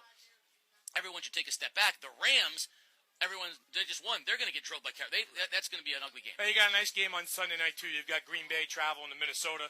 I know Minnesota doesn't have their quarterback. Sam Bradford is at the helm. Aaron Rodgers got a little chip on his shoulder this year. That could be a very interesting game. Again, divisional game, Casey. Both teams that want to know. That's one of those double hit games. You beat a team in your own division. It's almost like a 2-game flip. Yeah, but more importantly, I know we've been talking about pro football. More importantly, though, is how much is going on in sports in general this weekend. You got a full slate of pro games. Yep. You got a full slate of college games. You got a full slate of meaningful playoff baseball. This is the weekend where all of the sports, you got great high school games, and if you're Mike tomorrow, you're at the Connecticut Sun game. Yeah, good for him. That's all I can say about that. Mike, do me a favor and say hi to the other 26 people that are at that game. Yeah, my dad might be there, though. Well, he should it's his last home game this year. And what do you mean, the Sun didn't make the playoffs? I didn't know. Made the sun go down on me. Sun's going down on the Sun this year. That's a shame. I mean, your mom's a big Sun fan, is she not? My mom is a big Sun She fan. roots for the Sun. My mom is still angry with me for. Does she attempt to talk women's basketball with you? Yeah, but I get annoyed because my mom does the thing that most frustrates me about women's college fans, which is where she refers to them all by their first name, like they're our nieces. You know, Tamika's not passing the ball to Sue, and Sue looks at Sherry, and Sherry's wide open, and she's just not rebounding. I'm like, who? I'm like, what? I don't, imagine if we were calling your favorite, if you were out there and said, Michael and Scotty are just not getting along, and Dennis down there is just not. This doesn't sound right. Yeah, These aren't our nieces. We're not having a barbecue. They've got a very good young team, though. The Sundu? Yeah, Well, you know what they say. If they're young, then they have a chance to get old. Yeah, both teams killingly back on the field. Stonington about to come out. We were about 2 minutes away from the start of the second half. Here at Stonington High School, Casey O'Neill, and I'm the sports doctor, Keith O'Brien. Wired Zone, game day, week 2 of our season. They're scrambling a little bit tonight, but we've seen they're righting the ship a little bit. Traffic on 95 is shut down, an accident, and nice crowd here tonight settling in to see this very, very impressive Killingly football team, Casey. Well, if you got here late and you missed we got here late, Yep. So you missed the very beginning of the game. What you would have heard, which wasn't on the air, would have been Lockwood in the lone setback, Killingly on its first possession of the game. Handoff Lockwood straight up the middle. Lockwood's got the seam. Lockwood's got up the middle. Lockwood's got space. Lockwood all the way to the end zone. Touchdown, Killingly Redmen. That would have been a call, but we weren't able to bring that to you. Yeah, that's the one you missed. Because I was over by the bear. I was over by the bear over there in the end zone. I saw it. Came right at me, but I was unable to get here in time. The junior voice wanted to jog. He's like, "Can we jog all the way?" Yeah, I don't know why you wouldn't. I don't said, know "No why you chance." wouldn't. 25-0 right now at halftime. New London over Griswold when we look ahead to that game next week. So Griswold New London doing their part to stay undefeated and take on this Killingly team next Friday night, which is the first home game for the New London Whalers as well. Coach Ron Roman making his debut. And as much as I would like to be there, and as much as we would like to be there, we are going to be at Ledyard next Friday night, where maybe one of the games of the year, the rivalry of the year last year for sure. The Bacon Academy Bobcats will be there at Ledyard, and it's possible that they'll both be 0-2, but not telling the tale. I mean, Ledyard opened up with Cranston East took a huge step forward. So Ledyard opening up with Cranston East and St. Joe's, two very good teams, and Bacon, of course, had to take on this Killingly team, which we see might be the class of the conference. And I'm not sure who Bacon is playing this week, but there's a real good chance that one of those teams will be looking for its first win next week. Yeah, and it has a chance to be a competitive game. So, again, you're replacing a coaching legend in Jimmy Bunicor.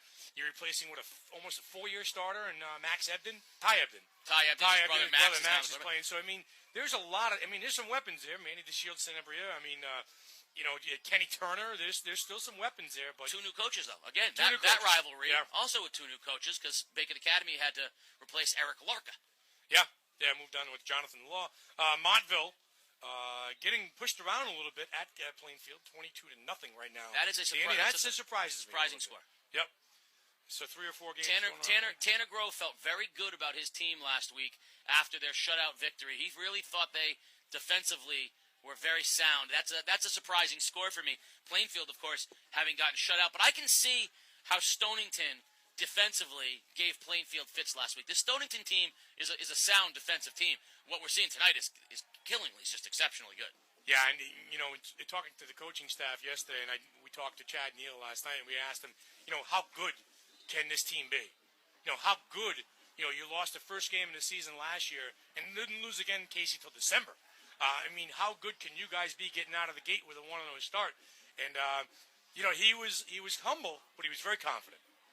I'm going to tell you that I think the winner of next week's New London Killingly game could go undefeated. Might go undefeated. Yeah. I think New London could lose, obviously, and I mean New London could lose any week because there's a lot of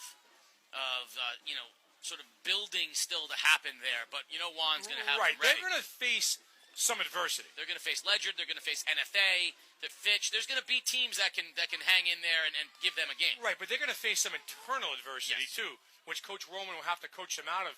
I don't think there's a lot of internal adversity for Killingly. And I, quite frankly, don't think there's a team on the other side of New London because of the divisions. I'm not sure Killingly plays another team in the conference that can hang with them. I don't think so. I mean, they're not playing Ledyard and they're not playing NFA, NFA. no. So, you know, I think that they play East. I mean, they travel to East Lyon late in the season, but again, that's going to be that's an interesting game. But I think this Killingly team is a full head better than those teams. I think it's going to be next week's team has a chance to go undefeated, and that should be something. And we'll be at Ledyard, bringing you the Bacon Academy Ledyard game, which I'm still very excited about. Always fun to take a trip over to Ledyard. We'll still see Jimmy Bunacar on the sideline, just not with a headset. Pizza in the booth next week for sure. We're dialing that one right up. We're gonna get treated. He wants to go a little. He wants to go a little like chicken piccata with a Pinot Noir. Here we go for the start of the second half. Killingly kicking off right to left in the home road white. Stonington in the home brown. DeSonia all the way to the 10-yard line, straight up the middle. Stonington is John Curtin, and he gets up to the 30-yard line, does Curtin before he's wrestled to the ground, before the curtain is closed, if you will, by the Killingly Redmen. And it'll be Stonington first and 10 from its own 30. Need a little consistency in this first drive. Yeah, let's just start this game off 0-0 right now. Coach A.J. Massengill telling his kids in the locker room at halftime, and let's just do our thing. Let's make some positive plays. Let's get the ball rolling. Let's put it in the end zone and start feeling good about ourselves. First and 10. Stonington. Wallace. Hands off up the middle. Out into the open. Nice run on first down. Owen Donahue all the way up to midfield on the fullback dive. Owen Donahue, whose name we have not called yet. Big power football move that time by Donahue. Straight up the gut. Big gain, 22 yards. There's a flag down on the play. For you baseball fans out there, the Tampa Bay Rays have a 4-1 lead over the Baltimore Orioles in the top of the fourth inning, and the Red Sox hold on to a 2-0 lead in the second inning against the Yankees. Toronto, of course, later tonight against Anaheim. A personal foul. Personal foul against Killingly, and that will move Stonington well into Killingly territory. That'll bring the ball all the way to the 35-yard line. 18 yards on the pickup on the ground, Casey. Tack on another 15 with the penalty, so a 33-yard gain on the first play of the second half for the Stonington Bears. All the way to the 35. Great run by Donahue, and he starts the game as the fullback in the double wing. Wallace under center. Straight handoff again to Donahue, but nothing there. Very quickly in on the tackle that time for Killingly was Ethan Canova, whose name we have called a number of times. He's also only a junior, by the way. A lot of juniors over there. A lot of sophomores and juniors. I just went through the seniors, and there are some seniors, including, obviously, quarterback Kyle DeRocher and Kelsey Rhymes, but the Killingly team is a young team. Second and 10, ball at the 35-yard line. Stonington in the double wing. Under center is Wallace. Donahue is the fullback. In motion, Perilla. Perilla on the end-around sweep. Perilla with some blockers. Gets to the right sideline. Tries to turn the corner and can't, but will gain about 5. It'll bring up 3rd and 5 from the 30-yard line. Yeah, if Stonington's going to be successful here running the football, they're going to have to really work at it. Killingly's got a 6-man front, and then 3 linebackers almost crept up to the line of scrimmage. So basically 9 men in the box for the Redmen. Tough sledding down there. Stonington's going to have to, going to get positive yardage, Casey. They're going to earn them. And there's some big people up front for Killingly. 3rd and 7 from the 32-yard line. They marked Perilla out of bounds a little bit early. In motion, Burnside. Straight up the middle, handoff Donahue. Donahue bounces off the first hit and crosses the 30-yard line. Caffrey in on the stop, and that's going to bring up 4th and perhaps 2. And I think, Stonington's got to go for it, yeah. Yeah, 4th and a long 3 here, looks like. Yeah, long 3, ball marked at the 34-yard line. Not the distance that you want, because it really does take their running game out of the picture. They're going to have to put the ball in the air with Wallace, and that has been disastrous so far. Kyle Whipple and Perilla split out wide left. Burnside to the right. Wallace Fakes the handoff, goes to Burnside on the left edge. Burnside's got a first down, puts his head down, and rides out of bounds to the 20-yard line. Nice job that time by Riley Burnside on the jet sweeper on the left side. Great call that time by Coach Aze Massengill. Jet sweep off to the left. Burnside with a little bit of room, picks up enough for the first down, and the Stonington Bears in business with the opening drive of the second half. Yeah, I don't think Killingly or anyone else thought that they were going to put the ball on the ground there on fourth down. They spread him out and got their guy in open space. Good play call right there. Twins right for the Bears. Wallace now in the shotgun with Donahue in the backfield with him. In motion, Perilla fakes the handoff to Perilla, gives it to Donahue, and Donahue is hit immediately behind the line of scrimmage by Matt Phelan, the sophomore linebacker for Killingly. Yeah, nothing doing up front that time for the Bears. They tried to spread out Killingly a little bit, Casey, with the 4 wide receivers. Faked the jet sweep, run the ball up the middle, and snuffed out by the biggins up front for the Redmen. 28-0 Killingly. We're under 9 minutes here in the third quarter. Killingly scored early and often in the first half to go up 28-0. Stonington has taken the opening kickoff of the second half and aided by some nice running by Owen Donahue as well as a big unsportsmanlike penalty has the ball down at the 21-yard line. 2nd and 10. Stonington has it at the 21. Wallace under center. Donahue is the fullback, double wing. Burnside on the left, in motion. Wallace, going to throw, rolls right, pressured, lobs it into double coverage in the end zone, and it's intercepted. Intercepted by Zach Burgess. Second interception of the night thrown by Wallace. He threw that ball off his back foot into double coverage. Nothing good could come out of that. Killingly holds on defense. Stonington was putting together a nice little drive there, which came to a halt with the interception. Ill-advised that time by young Mr. Wallace throwing into double coverage, and Burgess, who we have seen, he's only a junior too, by the way. Yeah, tough to throw a ball like that off your back foot, rolling into the right. Tough break that time for the Bears. Killingly on its first possession has the ball on its own 11-yard line. Lockwood, they're going to come out of the I formation this time with Rhines at fullback and Lockwood at tailback, another formation that we have not yet seen, and that's going to force a timeout. Killingly did not like the personnel it had on the field, so timeout Killingly. I think they only had 10 men on the field that time, Casey, it looks like for me. Well, listen, I know they're up 28-0, but they really don't have to just try to use 10 men. They still get to use 10 men, and Coach Chad Neal correcting things over there. But 10 men causes an early timeout here. And again, like you said, they came out with a straight power I formation that time. 28-0 Killingly. The Red Sox still maintain a 2-0 lead over the Yankees. Top of the third. Tampa with a 4-1 lead over Baltimore. Both games in the early going in playoff baseball action. Fitch with a 7-3 lead over East Lyme tonight. So the Fitch Falcons looking to get in the win column after a tough loss last week to the Westerly Bulldogs. Yeah, we said the idea that one of those teams is going to be 0-2. That's a tough one because both of those teams played well in Week 1, and they both played. They both lost tough games in Week 1. They go back to the I formation. This time they have the full 11. DeSonia's wide left. You got Rhines and Lockwood in the I. DeRozier under center for Killingly on first down. Handoff straight up the middle to Rhines. Rhines puts his head down, and he's got a gain of 6 straight up the gut on the fullback dive. Goes Kelsey Rhines, the big senior fullback. There'll be a gain of 5 on first down. Call it 6. 2nd and 4 as he gets the ball almost up to the 20-yard line. Ball will be at the 21. One of the few carries of the night for Rhines, making good of it, getting a good gain on that 6 yards, straight power football that time by the Redmen. Casey, it looks like, when they can operate this type of offense with their running game, they're very dangerous. It's almost like they have options on every play. DeSonia wide left and Brett Long wide right. They stay in the I. DeRozier under center. Handoff off right tackle to Lockwood. Lockwood has the first down and more. Spencer Lockwood crosses the 25-yard line. First down, Killingly. Lockwood just keeps motoring along. Yeah, so on first down, we're going to show you our fullback right up the gut. On second down, we're going to give it to our big tailback to follow our fullback and pick up 10 yards. Yeah, this Killingly, now they're going up tempo to keep Stonington on the field. 1st and 10. Pro set this time. DeRozier fakes the handoff and gives it straight up the middle to Lockwood. That time, a nice job by the Stonington defense. Gets Lockwood right at the line of scrimmage.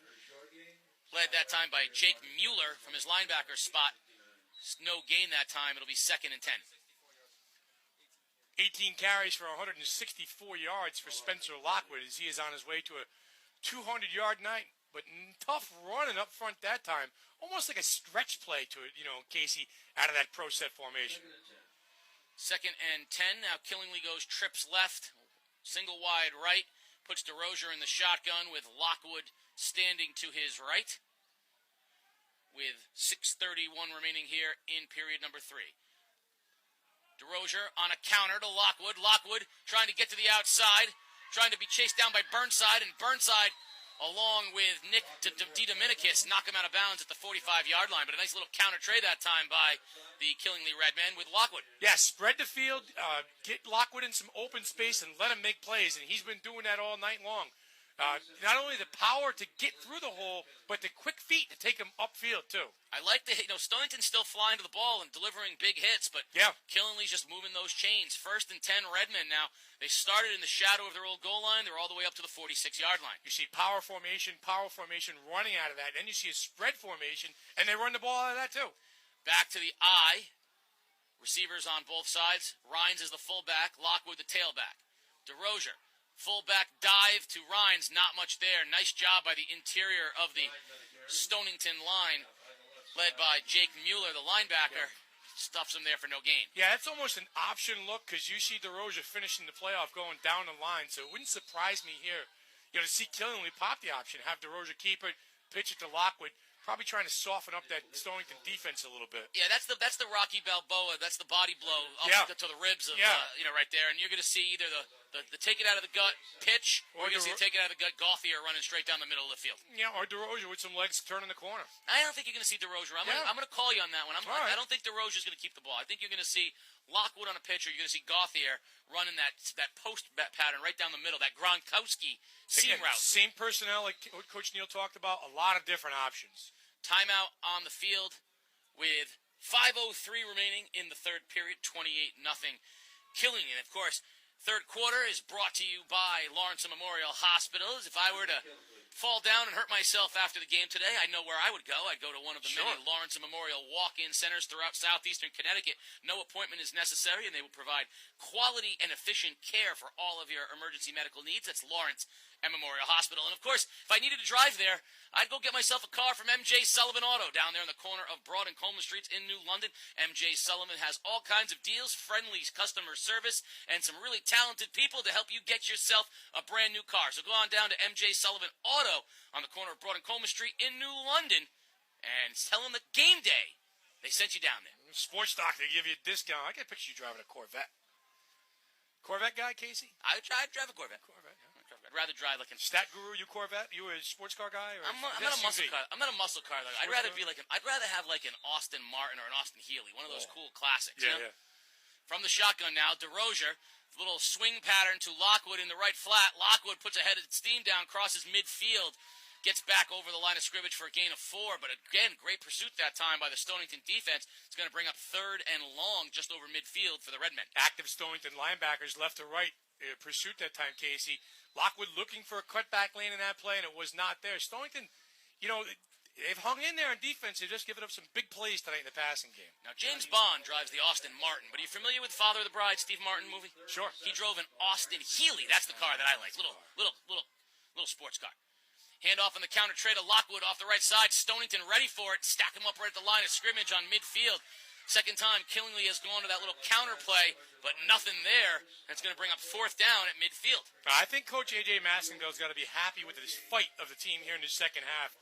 Killingly picked up a first down or two. They hung in there, dug their heels a little bit on that particular series, and stalled it for the Redmen right at midfield. 28-0, and Gauthier will punt. Back deep for is Liam Wallace for Stonington. Little punch kick by Gauthier lands at the 25-yard line and takes a nice bounce out of bounds at the 21, where Stonington will set up shop. Bottom of the 4th inning in Baltimore, Tampa holds on to a 4-2 lead, and in the middle of the 3rd, as the Red Sox bat in the bottom of the 3rd, they still hold on to a 2-0 lead over the New York Yankees. Other scores of note: Detroit down 4-1 to Cleveland. The Mets hold on to a 2-0 lead in a weird interleague series against Minnesota, Yeah. of all teams. Yeah. But the Nationals are shutting out the hapless Atlanta Braves. The Cubs, who already clinched last night, won in Milwaukee. Rest of the games later. Red Sox would take on the Indians if the season ended right now in a first-round playoff matchup. Good matchup. Yeah. Good matchup for them. Great pitching from the Indians, but right-handed, and of course Tito Francona, Our old friend. coming on back. Stonington, 1st and 10 from the 21-yard line. Handoff goes to Perilla, and not much there. He gets maybe a yard, brought down on the play by Burgess. But Burgess on the tackle. Stonington seems content staying in that double wing and trying to ground the ball out. Down 28-0. This is one of those times where I don't feel you're not conceding the game, but you're sort of recognizing that the odds are very long that you're going to come back. So now you're just working on things, trying to make positive plays. Right now they're just trying to, move the chains, get first downs, Yeah. run their offense. And they did to come out of the second half. They moved the ball very well. They just threw the interception in the end zone. I kind of like what I see out of Stonington here in the second half. Yeah. They played sound defense, and they moved the ball. They threw a bad pick in the end zone. Yeah, they're going to be a tough game against anybody this year. Yeah, a little fight in this team. Wallace under center, Donahue. Handoff goes to Burnside on the counter. Burnside has a block to the outside, cuts it in off the left tackle. Flag down late on the play as Burnside crossed the 25-yard line, but flag on the play. We'll see what that is. Burnside had about 5 yards on In the area of holding. second down. And we'll see. It's either holding or a late face Personal. mask, but I think it's a holding penalty. Killingly, of course, says it. But what? No one ever says it to themselves. Everyone always points the other way. Oh, it's them. It's on them. Right, and the last time a Killingly player singled towards Stonington, it was on Killingly. That's what I'm saying. It just automatically. It's like fumbles. You automatically go, Yeah. our ball, Our our ball, ball. yeah. It's never who you think it is. The officials are It is against, and Coach Chad Neal's going to push him back. It is a hold. hold against Stonington. They'll back it up. Tune in Tuesday, of course, for the Wired Zone package. And if you didn't see the initial Wired Zone package of our game, Westerly at Fitch, a couple things come to mind. First of all, Peter Wappy's a brilliant storyteller. Right. The emotion of Coach Dwayne Miranda. Great job, Sports Post-game, Doctor, on the post-game. His emotion was palpable. You could feel it. But also, the key play in the game, the touchdown that was ruled, the touchdown and then overturned.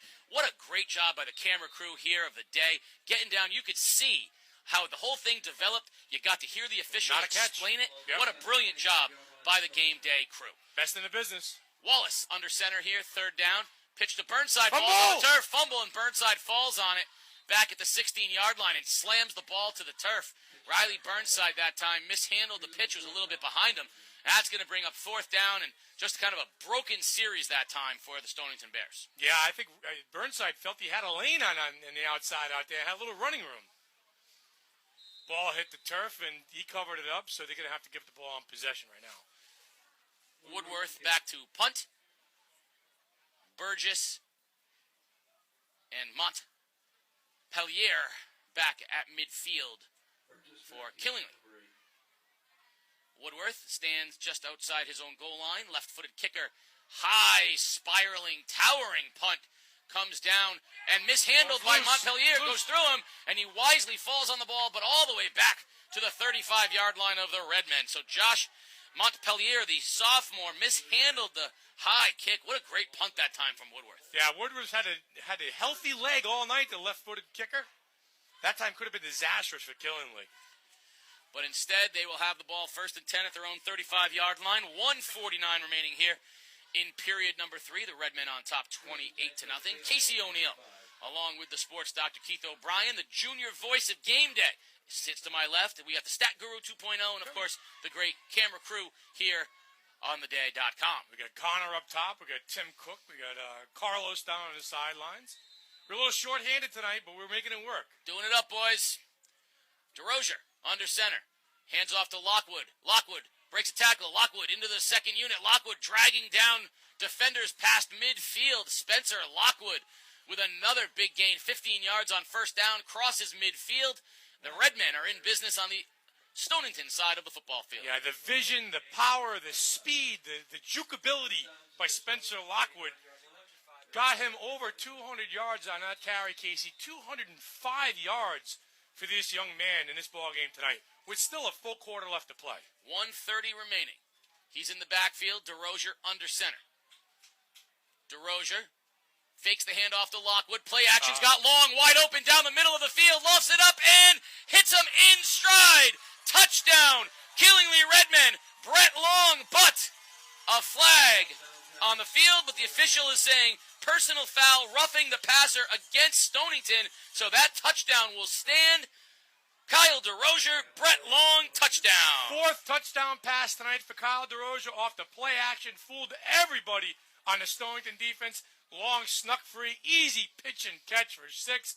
Killingly showing you a little bit of everything tonight. A little power run, a little passing game, clicking on all cylinders against Stonington tonight. Nice strong arm by senior captain Kyle DeRozier. Threw that ball 60 yards. Put it right on the hands of Brett Long. Yeah, he had a chance to set his feet, look downfield. He had plenty of time because the play action was there, and threw a strike. Now, I'll tell you why that is a very unusual combination. That's senior to senior. Doesn't No feel like junior involved? No, there's like No no sophomores? seniors. There's no seniors on this Killenly team except for those two guys right there. DeSonia in, the sophomore kicker. Looks like a Division I quarterback already. Snap down, kick is up, and did he sneak it through? No good. He shoved it to the right. That's the first thing Killingly's done wrong all night. 34-0 Redmen with 1:15 remaining here in the ballgame. And that's a bit of a disheartening thing for the Stonington Bears defense. They played very well that entire quarter. And again, that big pass play, and that's what happens, Casey, when you run a ball down, when you're successful in the running game, you set them up. And at that time, they got set up for play action, fooled everybody bit on the play action play. Yeah, Stonington have to send extra guys. They've had to send basically 8 guys to the football to stop the Lockwood running game. And with that, they have left their cornerbacks on islands all night long. We've seen Gauthier, Burgess, and now Long burn them. And the play action is just there. It's very old school. It reminds me of the New England Patriots when they were running the ball really well. And back in the Corey Dillon days, and Tom Brady would just very casually fake the handoff, sit back, and launch it to Moss.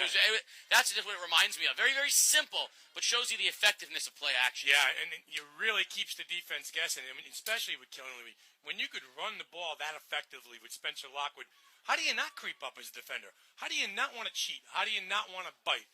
You got to be listen, we're going to look ahead next week to New London. They got to be a very, very disciplined football team. Now, New London will have some athletes in the secondary that can run with the Killingly wide receivers and maybe catch up. But the one thing that Juan Roman has worked on with those New London kids is being disciplined. The unsportsmanlike roughing the passer penalty is assessed before the kickoff, which means that DeSonia is actually kicking off from the Stonington 45-yard line, and this one might very well go through the end zone. Bangs a line drive, and Stonington tries to handle it, and they do, but not much there as they get up to the 22-yard line. DeSonia just banged it straight up the middle, and Stonington will take over 1st and 10 from its own 20 with 1:08 remaining here in the third period. So, yeah, Sports Doctor, I think next week's fascinating. The very physical nature of Killingly against the athletic New London High School team. New London's offense, which has also, Melquan Gomez, who can throw the ball. Commander, hopefully he's back next week. You got wide receivers, Gio Lopez and Monty Johnson. Yep. New London's an explosive offense. You see them scoring a lot of points tonight as well against Griswold. I'm fascinated to see next week's score. When we're at Ledyard next week, we're going to be checking that scoreboard regularly. Handoff straight up the middle goes for Stonington and a gain of about 4 yards. We'll see who that was. That was number 33, Kyle Whipple. In all the things that we've talked about so far, Killingly has deaf ears, Casey. They're up in the northeastern part of the state. They don't hear what's going on the shoreline. Coach Chad Neal said it last night. We're up here in the quiet corner. We don't know what's going on, but you and I'm on the shoreline, and the Sports Doctor's got the inside scoop. I know what's up. Well, I'm going to talk a little bit about that after this play. We've got Wallace under center. In motion, Burnside. Burnside gets the handoff, tries to bounce to the outside, and can't break the tackle of Devin Turquetta. Turquetta that time on a nice stop.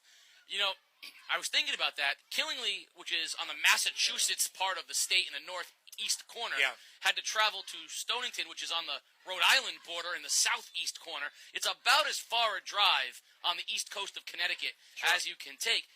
And the ECC really is southeastern Connecticut. And Coach Neal said it's good and bad. It's good because they don't have to hear all the hype. They don't have to hear He's like, I sent people down to the passing league just to find out what the buzz is on the street. Right. So he said it's nice to be tucked away, concentrating on what. But the bad news is, also, you can feel a little bit out of touch, not plugged into what's going on. But I assured him, everybody knows what's going on with Killingly this year. No, yeah, I mean, he said it last night. If we took people by surprise last year, we won't do that last year. Yeah. We are not the hunters. We're the hunted. Yeah, I told him, I said, Coach, you're not sneaking up on anybody this year. Right. They all know you're coming. And the London knows, too. I mean, the Whalers do know that. And, when you get around a little bit in the last few weekends, and, I talked to one of the assistant coaches there regularly over at one of the local gyms, and he asked me, how good is Killingly? And I said, yeah, well, they're pretty solid. He said, well, we're hearing this, and they're as good as advertised. Yeah, Killingly has been very, very impressive tonight. A workman-like performance, not a lot of mistakes against, and I want to really give credit. I think Stonington has played well. Very well. They have not given up. They've played well. They've gotten burned by some big plays because Killingly just sets you up. I mean, it really, the strategy of Coach Chad Neal is evident. I mean, soften you up, take home the big run, hit. Yeah, Fitch 14-10 over East Lyme, Casey. So after 3 quarters, Coach Mike Ellis looking for his first win of the year. We are about to start quarter number 4. Killingly on top 34-0. Start of the third period. It'll be 3rd down and 4 Stonington at their own 27-yard line as we start period number 4. You're listening to Game Day live on theday.com. Casey O'Neill along with the sports doctor Keith O'Brien, bringing you live high school football action. We're at Stonington High School tonight. In motion, Burnside. Burnside with the pitch and nothing there. Great job on the outside by Jeff Ward, the big defensive end. Swallows up Burnside for no gain. 4th down, and Stonington will send in the punting unit and kick it away. New London up 37-0 at Griswold right now. So New London doing their part.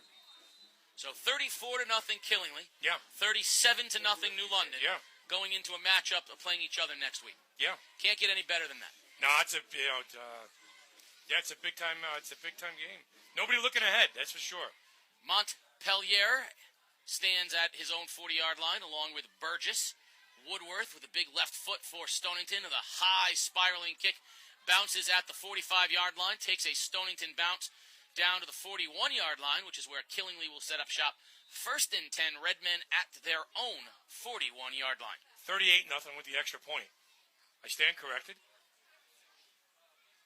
New London on the road at Griswold, taking on the Wolverines. 14-10, Fitch over East Lyme. And Plainfield still pitching a shutout against Montville, which surprises me. That's the surprise of the week so far. Who you like tomorrow? As rational as you can be. Notre Dame, Michigan State. As rational as you can be. Oh, I have no idea. I think Notre Dame has to win that game to stay in any kind of playoff hunt mix or anything like that. Is Torrey Hunter going to play in that game? I don't know. That to me is. Are they going to have both quarterbacks playing tomorrow? I don't think so. Kaiser's job? I think it's Kaiser's job, yeah. Zaire played last week. He did, but that's just because it was Nevada. DeRozier under center for Killingly. Handoff straight up the middle to Caffrey. And not much there. Nice, but he's still fighting for yards. Can't take the fight out of Zach Caffrey. He is a captain and a junior. And he got about a yard before he was knocked back, but he kept churning those legs and showed some toughness. It'll be 2nd and 10 for the Redmen. His brother was all ECC last year, Austin Caffrey. His brother was quite a player. He was tough. He was. We called him I called him the Mike Allstott of the ECC. Yeah, last year you really saw he was the focal back, and then Lockwood was the change of pace back. Right. And that's why they were so dangerous. Lockwood's really the one that burst on the scene. And you said, last year, as only a sophomore, you heard Coach Chad Neal say, I got a special kid at sophomore. And he's like, Caffrey's the workhorse, but I got something special here as a sophomore. And we saw that this year. It's Lockwood's team. Some new bodies and new faces into the game now for Killingly. DeSonia's the quarterback. Pitch out to the right. New running back in the ball game as well for Killingly. We'll check who that is. The new running back for the Redmen is number 27, Tyler Canoyer. So Canoyer that time got the ball. Nice job, about a gain of 7. The new quarterback is Luke DeSonia, the sophomore. So sophomore quarterback and a sophomore running back. He's your guy. He's the kicker. He's the quarterback, backup quarterback. He can do it all. got a chance to be a good one here for a couple years at Killingley. 6'3", 180 as a sophomore. Big kid. I'm hoping the junior. Taller than me. That's what I want the junior voice to be. The junior voice might be 5'3", 180 though, so might be a guard. Got to get him some height. Might be a guard. Well, he's already almost 5 feet tall at 8 years old. We're off to a good start. Canoyer is the tailback. Killingly going from the I. DeSonia under center. Pitch left. Cuts quick. Fights for the first down. Short flag on the play is Canoyer. And we'll see what the flag's all about. Well, if that's the one thing that Killingley is being guilty of tonight, it is holding on the outside with their outside offensive lineman. It's a 4th holding penalty tonight, it looks like. If I were scouting this game, if I were, for example, in New London and I was here scouting the game, and that is a hold, I would say that I got to work this week on my linemen firing quickly off the ball. Yeah. Because Killingly is prone perhaps to maybe a little bit of holding. That would be one thing I would say I'd try to take advantage of. And then the other thing would be my defensive backs don't get caught looking in the backfield. Do not get caught biting. You cover your man. Don't worry. We don't need you to run support. You go with your receivers. Gauthier back to punt, stands at his own 35-yard line. Snap is good. Kick is up, and it is off. High, dead ball, bouncing at the 20, and takes a great Killingly roll inside the 10, and it will be downed at the 6-yard line. 34-0 Redmen, 8:50 remaining, and the ball is down at the 5-yard line. So that's where Stonington will take over 1st and 10. Yeah, Stonington's been running uphill all game long. Granted, they came out, start second half, put together a nice drive. 3 first downs on the drive, Casey, and then the interception in the end zone really hurt them. But there's a lot of fight out there left for Stonington. They've played a pretty good second half. They just don't have enough weapons offensively to come back from being 28-0 down. It's kind of like I felt like some of the holes out there today. I got lucky today. Hitting off a tree branch, then going to the trap, then going. You found every inch of hard pan at Norwich Golf Course today. I really did. I really did. Stat Guru's laughing, but it's true. If there was a tree branch to find a hit off of, I was there. Straight up the middle this time goes the Stonington running back, and we've got a lot of new bodies in the game, so we'll check that for you. That looks like number 32. Owen Donahue. So my approach to my golf game is, I take it from Mark Wahlberg's approach to life, is don't mess around. Just go do it. Just get up to it and go do it. I'm a big Mark Wahlberg fan, and don't mess around. If you're going to do it, do it. Sports doctor steps up, says, I'm going to hit it over there, and then he goes and hits it over there. It's pretty good approach. Burnside dancing in the hole off the left tackle up near the first down. Riley Burnside on 2nd down. We're under 8 minutes to go here, 8:08 actually, and counting. That'll be a first down, moving the chains for Riley Burnside. He's going to get the ball up to the 17, 18-yard line, 1st and 10, Stonington. 28 yards for Burnside tonight for the Stonington Bears, and all of them have been running through or into contact. He's had a tough night, but he keeps going. Yeah, Stonington made a decision early to go to that double wing, and it sort of stabilized the game. I feel like they were trying to lose a decision instead of lose by knockout. Handoff straight up the middle to Donahue. He's going to have about 5 yards, maybe 3 yards on first down. You feel like once they went to the double wing and stopped spreading, that's what I felt like they were doing. I felt like they were decided that we're going to lose this fight on points, but we're not going to get knocked out. Well, I mean, my question to you is, how important is this period of the game to their front line, to their tailbacks, to prep for next week? Okay, this is what we're going to do. You know what? We're not going to quit. We're going to try and make something positive happen. Well, they're playing against the second team at Killingly at this point. Right. And I'm sure some of the guys out there are second teamers for Stonington, but I think Stonington's going to try to drive down the field and get points on the board and make this thing, even if it's against the second team. Wallace under center, hands the ball off to Perilla. Perilla cuts back, now to the outside. Perilla's got a seam down to the 40. Perilla crosses midfield at the 50 and shoved out of bounds at the 40-yard line by Jacob Zadora, but a great run that time by Hayden Perilla. Crosses the midfield mark and gets Stonington into Killingly territory. That is the longest Stonington player of the night. 45-yard run by Hayden Perilla. A little shake it up on the play. Says, no problem, coach. I'm here to play football. Good effort that time by Perilla. Ball at the Killingly 40-yard line. Under 7 minutes now. 6:57 and counting. 34-0 Killingly. Stonington driving against the Killingly second team, really with pride on the line right now, just trying to get some points on the board and get rid of that shutout that Killingly is pitching. I like the fight, though. Wallace under center, barking signals, in motion, Burnside, hands off instead, straight up the middle on the fullback dive to DiDominicus, and Nick DiDominicus, one of my favorite names in all of the ECC, Nick DiDominicus, up towards the first down, gain of 6 on first down to the 33-yard line, where it will be, 35-yard line, where it will be 2nd and 4 with 6:17 remaining. You know, we did an all-game day basketball team last year. We should do an all-wired zone football team this I'm year. all over. You know, we'll put it in together at the end of the year, you know? I think it's a fantastic idea. We're going to make that happen. DiDominicus could be on the all-name team. Could be That's on the for sure, all-name yeah. team. It just flows, Casey. It does. I love it. Wallace under center. Fullback dive. Straight up the middle. Close to the first down marker. Goes Whipple. I'm sorry, check that. Donahue. Perilla back in the game, so he was just shaking up for a play or two. He said, Coach, I'm ready to roll.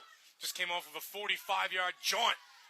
Let me get back on the field. I like that, Casey O'Neill. A little fight in this kid. First down by Donahue. Moves the chains. Ball now marked at the 30-yard line. 1st and 10, Stonington. With 5:43 remaining here in the ball game. 34-0 Redmond on top. But the Bears driving with a little sense of pride on the line right now, trying to punch one in here and get that 0 off the scoreboard. Wallace under center, hands off, dive, Donahue, cuts it inside to the 25-yard line, reaches the ball out before he's hit by Dylan Sanford. 8 carries for 36 yards for Donahue. Keeping things moving for the Stonington Bears. You know, we're at 2 hours right now. This is a fast-moving football game. Faster than your round of golf. It is. Well, you know, we played a 3-hour round of golf. Played a very tidy round That's of golf. nice. It was. I mean, I played with the same ball. You had one lost ball. One lost ball, which I chose to not go find because it was poison ivy. And So, ticks. That's not bad. And ticks. One lost ball. Yeah. 3 hours. Yeah. That's not a bad That's round a of tidy golf. round. It is a tidy round of golf. Hand goes to Burnside. Burnside left end, bowling over a Killingly defender and dragging him forward for a gain of about 4. Just put his head down and dragged Tyler Canoyer right over the top. Just buried him that time. Burnside's a little undersized out there, but he's got a little toughness in him, a little chip on his shoulder. I like the way he runs, and I like the way Stonington is trying to finish this game here. Let's go down. Let's get some points. Let's feel good about ourselves going into week 3. You don't think of names like Hayden, Liam, and Riley as the name of running backs. No. But these are tough kids here in the Stonington, in the borough. Wallace under center. Perilla off a right end, trying to bounce it outside and can't do it. Ball's on the turf. And I think the Redmen had a chance at it, but I think the Bears are going to end up falling on it, and they do. Heads up play that time. It was actually the quarterback, Wallace, who fell on the football for Stonington. Check that. It was not Wallace. It was Donahue, Jack Donahue, who fell on the football. And it's going to bring up a long now, 4th and 5. 3:45 remaining in the ballgame. Yeah, Perilla's a little shaken up there. He's a little limpy. He took a pop on that play, and he was fighting for extra yards. And, you know, we're going to send the sports doctor down on the field with about 2 minutes because the clock is running. So, 4th down here. Wallace hands off to Burnside. Burnside straight up the middle. Has a first down inside the 15 to the 12-yard line. Riley Burnside with the deepest penetration for the Bears thus far. Ball's at the 12-yard line with 3:22 remaining here in the ball game. 1st and 10 from the 12, Stonington. Longest drive of the game for the Stonington Bears. Big 45-yard run included. 12 plays on this drive for the Stonington Bear offense and head coach A.J. Massengill. 1st and 10. And we're going to get a timeout on the field. Why don't we check the out-of-town scoreboard. Yeah, you read my mind, huh? In baseball, in the bottom of the 6th inning, Tampa still holding on to a 4-2 lead over Baltimore. The Red Sox tacked on another run. They're up 3-0 after 4 innings. Cleveland with a 4-1 lead on Detroit. The Mets 2-0 over Minnesota. Washington 5-1 over Atlanta. Those are the only games of importance in Major League Baseball right now. Plainfield 30-0 over Montville right now at the end of the 3rd quarter. Wow. New London 38-0 over Griswold. And last score I checked, was still 14-10 Fitch over East Lyme. Now, if history is an indication, there will be a play at the end of that Fitch game. That Fitch. A cardiac. Yeah, there's going to be something because every Fitch game, it seems, comes down to some play in the last minute or 2 of the game. I'll get down there in the field and get a few minutes with Chad Neal, head coach of Killingly. 3:13 remaining. Stonington, 1st and 10 at the Killingly 13-yard line. Wallace under center. Referee blows the whistle. We're in play. Burnside off a left end sweep, cuts it back inside. Riley Burnside reaches for the end zone, and it'll be just short, marked down at the 1-yard line. Great run on first down by Riley Burnside. 13th carry of the night, 52 yards for Burnside. And he can smell the end zone now, Casey. Stonington looking to punch one in here with about, 2 minutes to go. 3 minutes to go exactly, Sports Doctor, and counting. 1st and goal from the 1.5-yard line. Stonington trying to get what we call a pride touchdown, a meaningful touchdown for these kids to get that 0 off the scoreboard. Wallace. Fullback dive. Donahue, head down, touchdown, Stonington Bears. Owen Donahue gets the Bears onto the scoreboard. 34-6 Killingly, but great job not giving up by those Stonington kids. Yeah, nice job on that drive. 14 plays, a big 45-yard run. Stonington Bears showing, listen, we got a little left in the tank here. Nice touchdown for pride. There's been no quit in this Stonington Bear football team all night, Casey. You know what? Coach A.J. Massengale likes this team, said they've been working hard and they're tough. There's nothing wrong with the loss to a very good Killingly team, but a lot of heart that time. Nate Miller knocks it through for the extra point. And with 2 minutes and 37 seconds remaining, the Stonington High School Bears are on the scoreboard. They trail Killingly 34-7. You're listening to Game Day live on theday.com. Casey O'Neill along with the sports doctor, Keith O'Brien. The stat guru doing a fantastic job. Junior voice of Game Day. To my left, we are almost here at the end of this game. Great effort by the Killingly Redmen, but a lot of pride right down there shown by those Stonington Bears. Yeah, I like that. It's a good drive that time by Stonington. Just get yourself going. Feel good about going into week 3 of the season. I like the fact that there's no quit in this team. Big runs that time by Perilla. Burnside's been a tough kid for them, and Donahue shouldering the load as well. 2:37 remaining here in the ball game. 34-7. Game Day brought to you by M.J. Sullivan Automotive and Lawrence and Memorial Hospitals. Thank you to our sponsors. Of course, on Tuesday, you can watch the award-winning Wired Zone on theday.com. As always, go to Game Day Connecticut Sports on Facebook to see clips of tonight's game. Stonington, off of a Owen Donahue 1-yard touchdown run, will kick off from their own 40-yard line. The Killingly second-teamers in the game after the varsity earned a well-deserved rest, jumping out to a 34-0 lead. Connor Woodworth will kick off for Stonington, and it's a squib kick that will roll towards and out of bounds at the 20-yard line. The sports doctor is going to head down to the field to get with Killingly coach Chad Neal, as the Red Men are going to try to polish off their victory.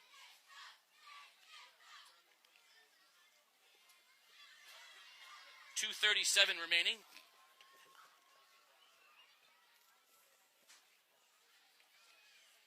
Killingly will have the ball at the 35-yard line of Stonington with 2:37 remaining, up 34-7.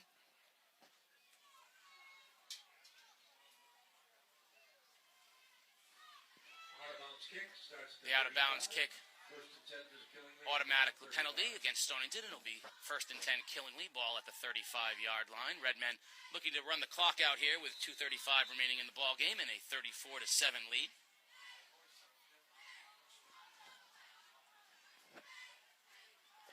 New Killingly quarterback into the game. We'll get his number here in a moment. Canoyer is in the backfield. Pitch to Canoyer. It's on the turf, and Stonington looks to recover it. It's picked up, and we're going to get a touchdown. Kyle Whipple picks up the fumble.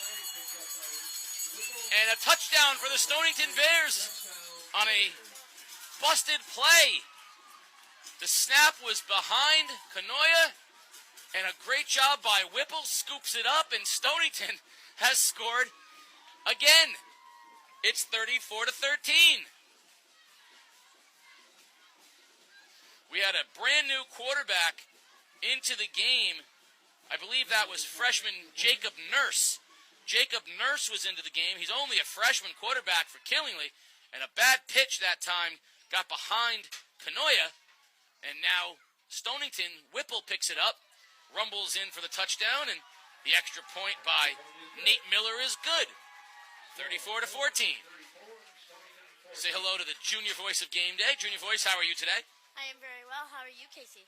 I'm doing well, thank you. 34-14, the Killingly High School Redmen giving up a couple of touchdowns late here, but now they have to defend against an onside kick, and we'll see if the Killingly regulars go back into the ball game to run out the clock. And usually not a lot of people recover from onside kicks, so this is going to be a tough one. Also, considering that Killingly, like you said earlier, is a powerhouse with all those big upfront players who are going to make some plays, and they're going to recover the onside kick. I have so much luck for the Bears. I hope they can recover, but with all these big offensive Killingly men, it looks like they're going to... So the hands team into the game for Killingly, the varsity hands team on the field, and Connor Woodworth is going to kick off for Stonington from their own 40-yard line. We'll see what he can come up with. The sports doctor's down on the field waiting to talk with Killingly coach Chad Neal at the end of this one. 2:23 remaining. Woodworth approaching the ball at his own 40-yard line. Look for another squib onside kick. And it looks that Killingly has recovered the ball. 3 Killingly players on top of the ball at that play, and only 2:19 remaining in the fourth quarter. Let's see if the Bears can come back, already scoring 2 points, hoping that they can come back again. Let's see. DeSonia that time recovered the onside kick.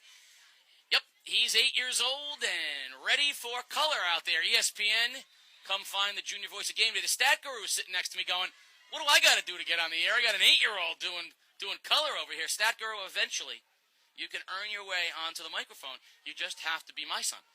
So we'll talk to mom and dad and see what we can do about that.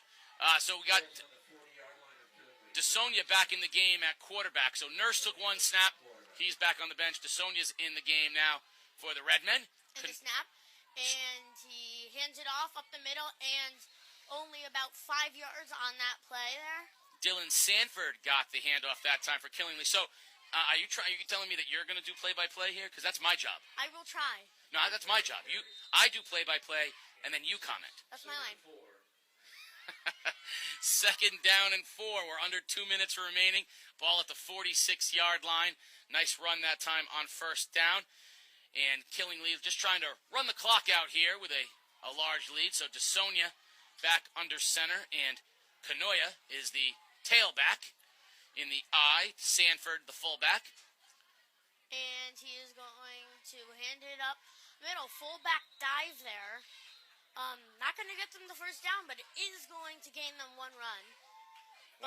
One yard that time. Dylan Sanford got a yard that time. Makes it 3rd and 4 with 1:20 remaining in the football game. Killingly with a convincing 34-0 lead before Stonington scored late against the Killingly second team, and then a fumble recovery by Kyle Whipple, and the ensuing touchdown run brought the Stonington Bears to within 34-14. But now, as we head under a minute remaining, 3rd and 3, Killingly with a chance to get a 1st down and end the football game.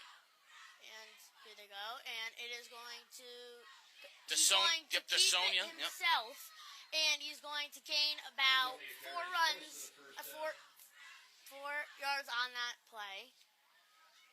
I think he's got enough for the 1st down. That was the quarterback keeper by Luke DeSonia, and that will move the chains at midfield. And with 37 seconds remaining and counting, AJ, Killingly now can take a knee, go to the victory formation, and run out the clock.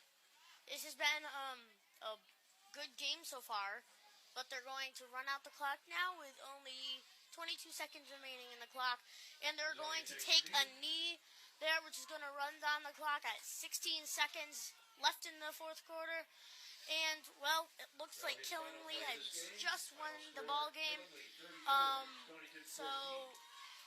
And Killingly has won. 34-14 will be your final score here at Stonington High School as the clock strikes 000. 34 for the Killingly Redmen, 14 for the Stonington Bears in a hard-fought Stonington effort. We're going to wait for the sports doctor. He's down on the sideline after the handshake. He's going to get with head coach Chad Neal for the post-game interview after a very impressive Killingly victory. And we're waiting for Keith O'Brien down on the sideline to get with head coach Chad Neal. As soon as Coach Neal is with him, we will set it down to the sideline. Join us again next week at Ledyard High School as Bacon Academy travels to Ledyard for a rematch of one of the ECC's best rivalries from last year, as game day will bring you live high school football action of Bacon Academy and Ledyard High School. Here tonight, your final score, the Killingly High School Redmen go to 2-0 with a 34-14 victory over the Stonington Bears. Stonington falls to 2-1 with a hard-fought, but unfortunately for the Bears, unsuccessful effort tonight against a very good Killingly High School team. Keith O'Brien is down on the sideline. He is going to get head football coach Chad Neal of Killingly and get some post-game thoughts and comments down on the sideline. Killingly next week, of course, in the battle of the undefeated, 2-0 against 2-0 New London, who was putting a 38-0 thumping on Griswold tonight. Keith O'Brien shaking hands with A.J. Massengale. Let's take it down to the sidelines now. On to center field. Midfield, Keith O'Brien. It's a tough Stonington team. Yeah, they're a gritty team, Stonington, and I thought we came out early and the score right off the bat set the tone. I thought we won the field position battle early on, and that really helped a lot. It seemed your bread and butter, your running game, helped set things up a little bit in the passing game with the play action. Yeah, it does. I mean, they got to put 10 in the box to stop the running game, and then we got to catch them at the right time with the pass, and they got to respect our passing game. Top to bottom, you happy with this team's performance tonight? Yeah, I mean, we got some stuff we got to clean up. We stalled in the red zone a couple of times with some holes and stuff like that. Going into next week, we can't make those mistakes if we expect to, play like we did tonight. We can't make the mistakes. We got to clean it up. Well, who you guys playing next week? No looking ahead or anything like that? A heck of a New London team, It's going to be a heck of a game. Coach Roman's got them going, and it's a difficult place to play. So, we're going to look at the film. We're going to look to improve, and, we're going to prepare for New London. All right, enjoy the victory with you guys. Coach, all right, we'll see you soon. Yeah. As head coach Chad Neal, Casey, Chad keeps his team very well prepared, not looking ahead to New London. Good win for this team. Take things down the road to your home next week, the Whalers. Thank you, Sports Doctor. That's the game of the week next week. 2-0 Killingly against the home opener for Juan Roman and the 2-0 New London High School Whalers. Of course, game day next week will be at Ledyard High School for the Ledyard High School Colonels and the Bacon Academy Bobcats. Junior voice of game day.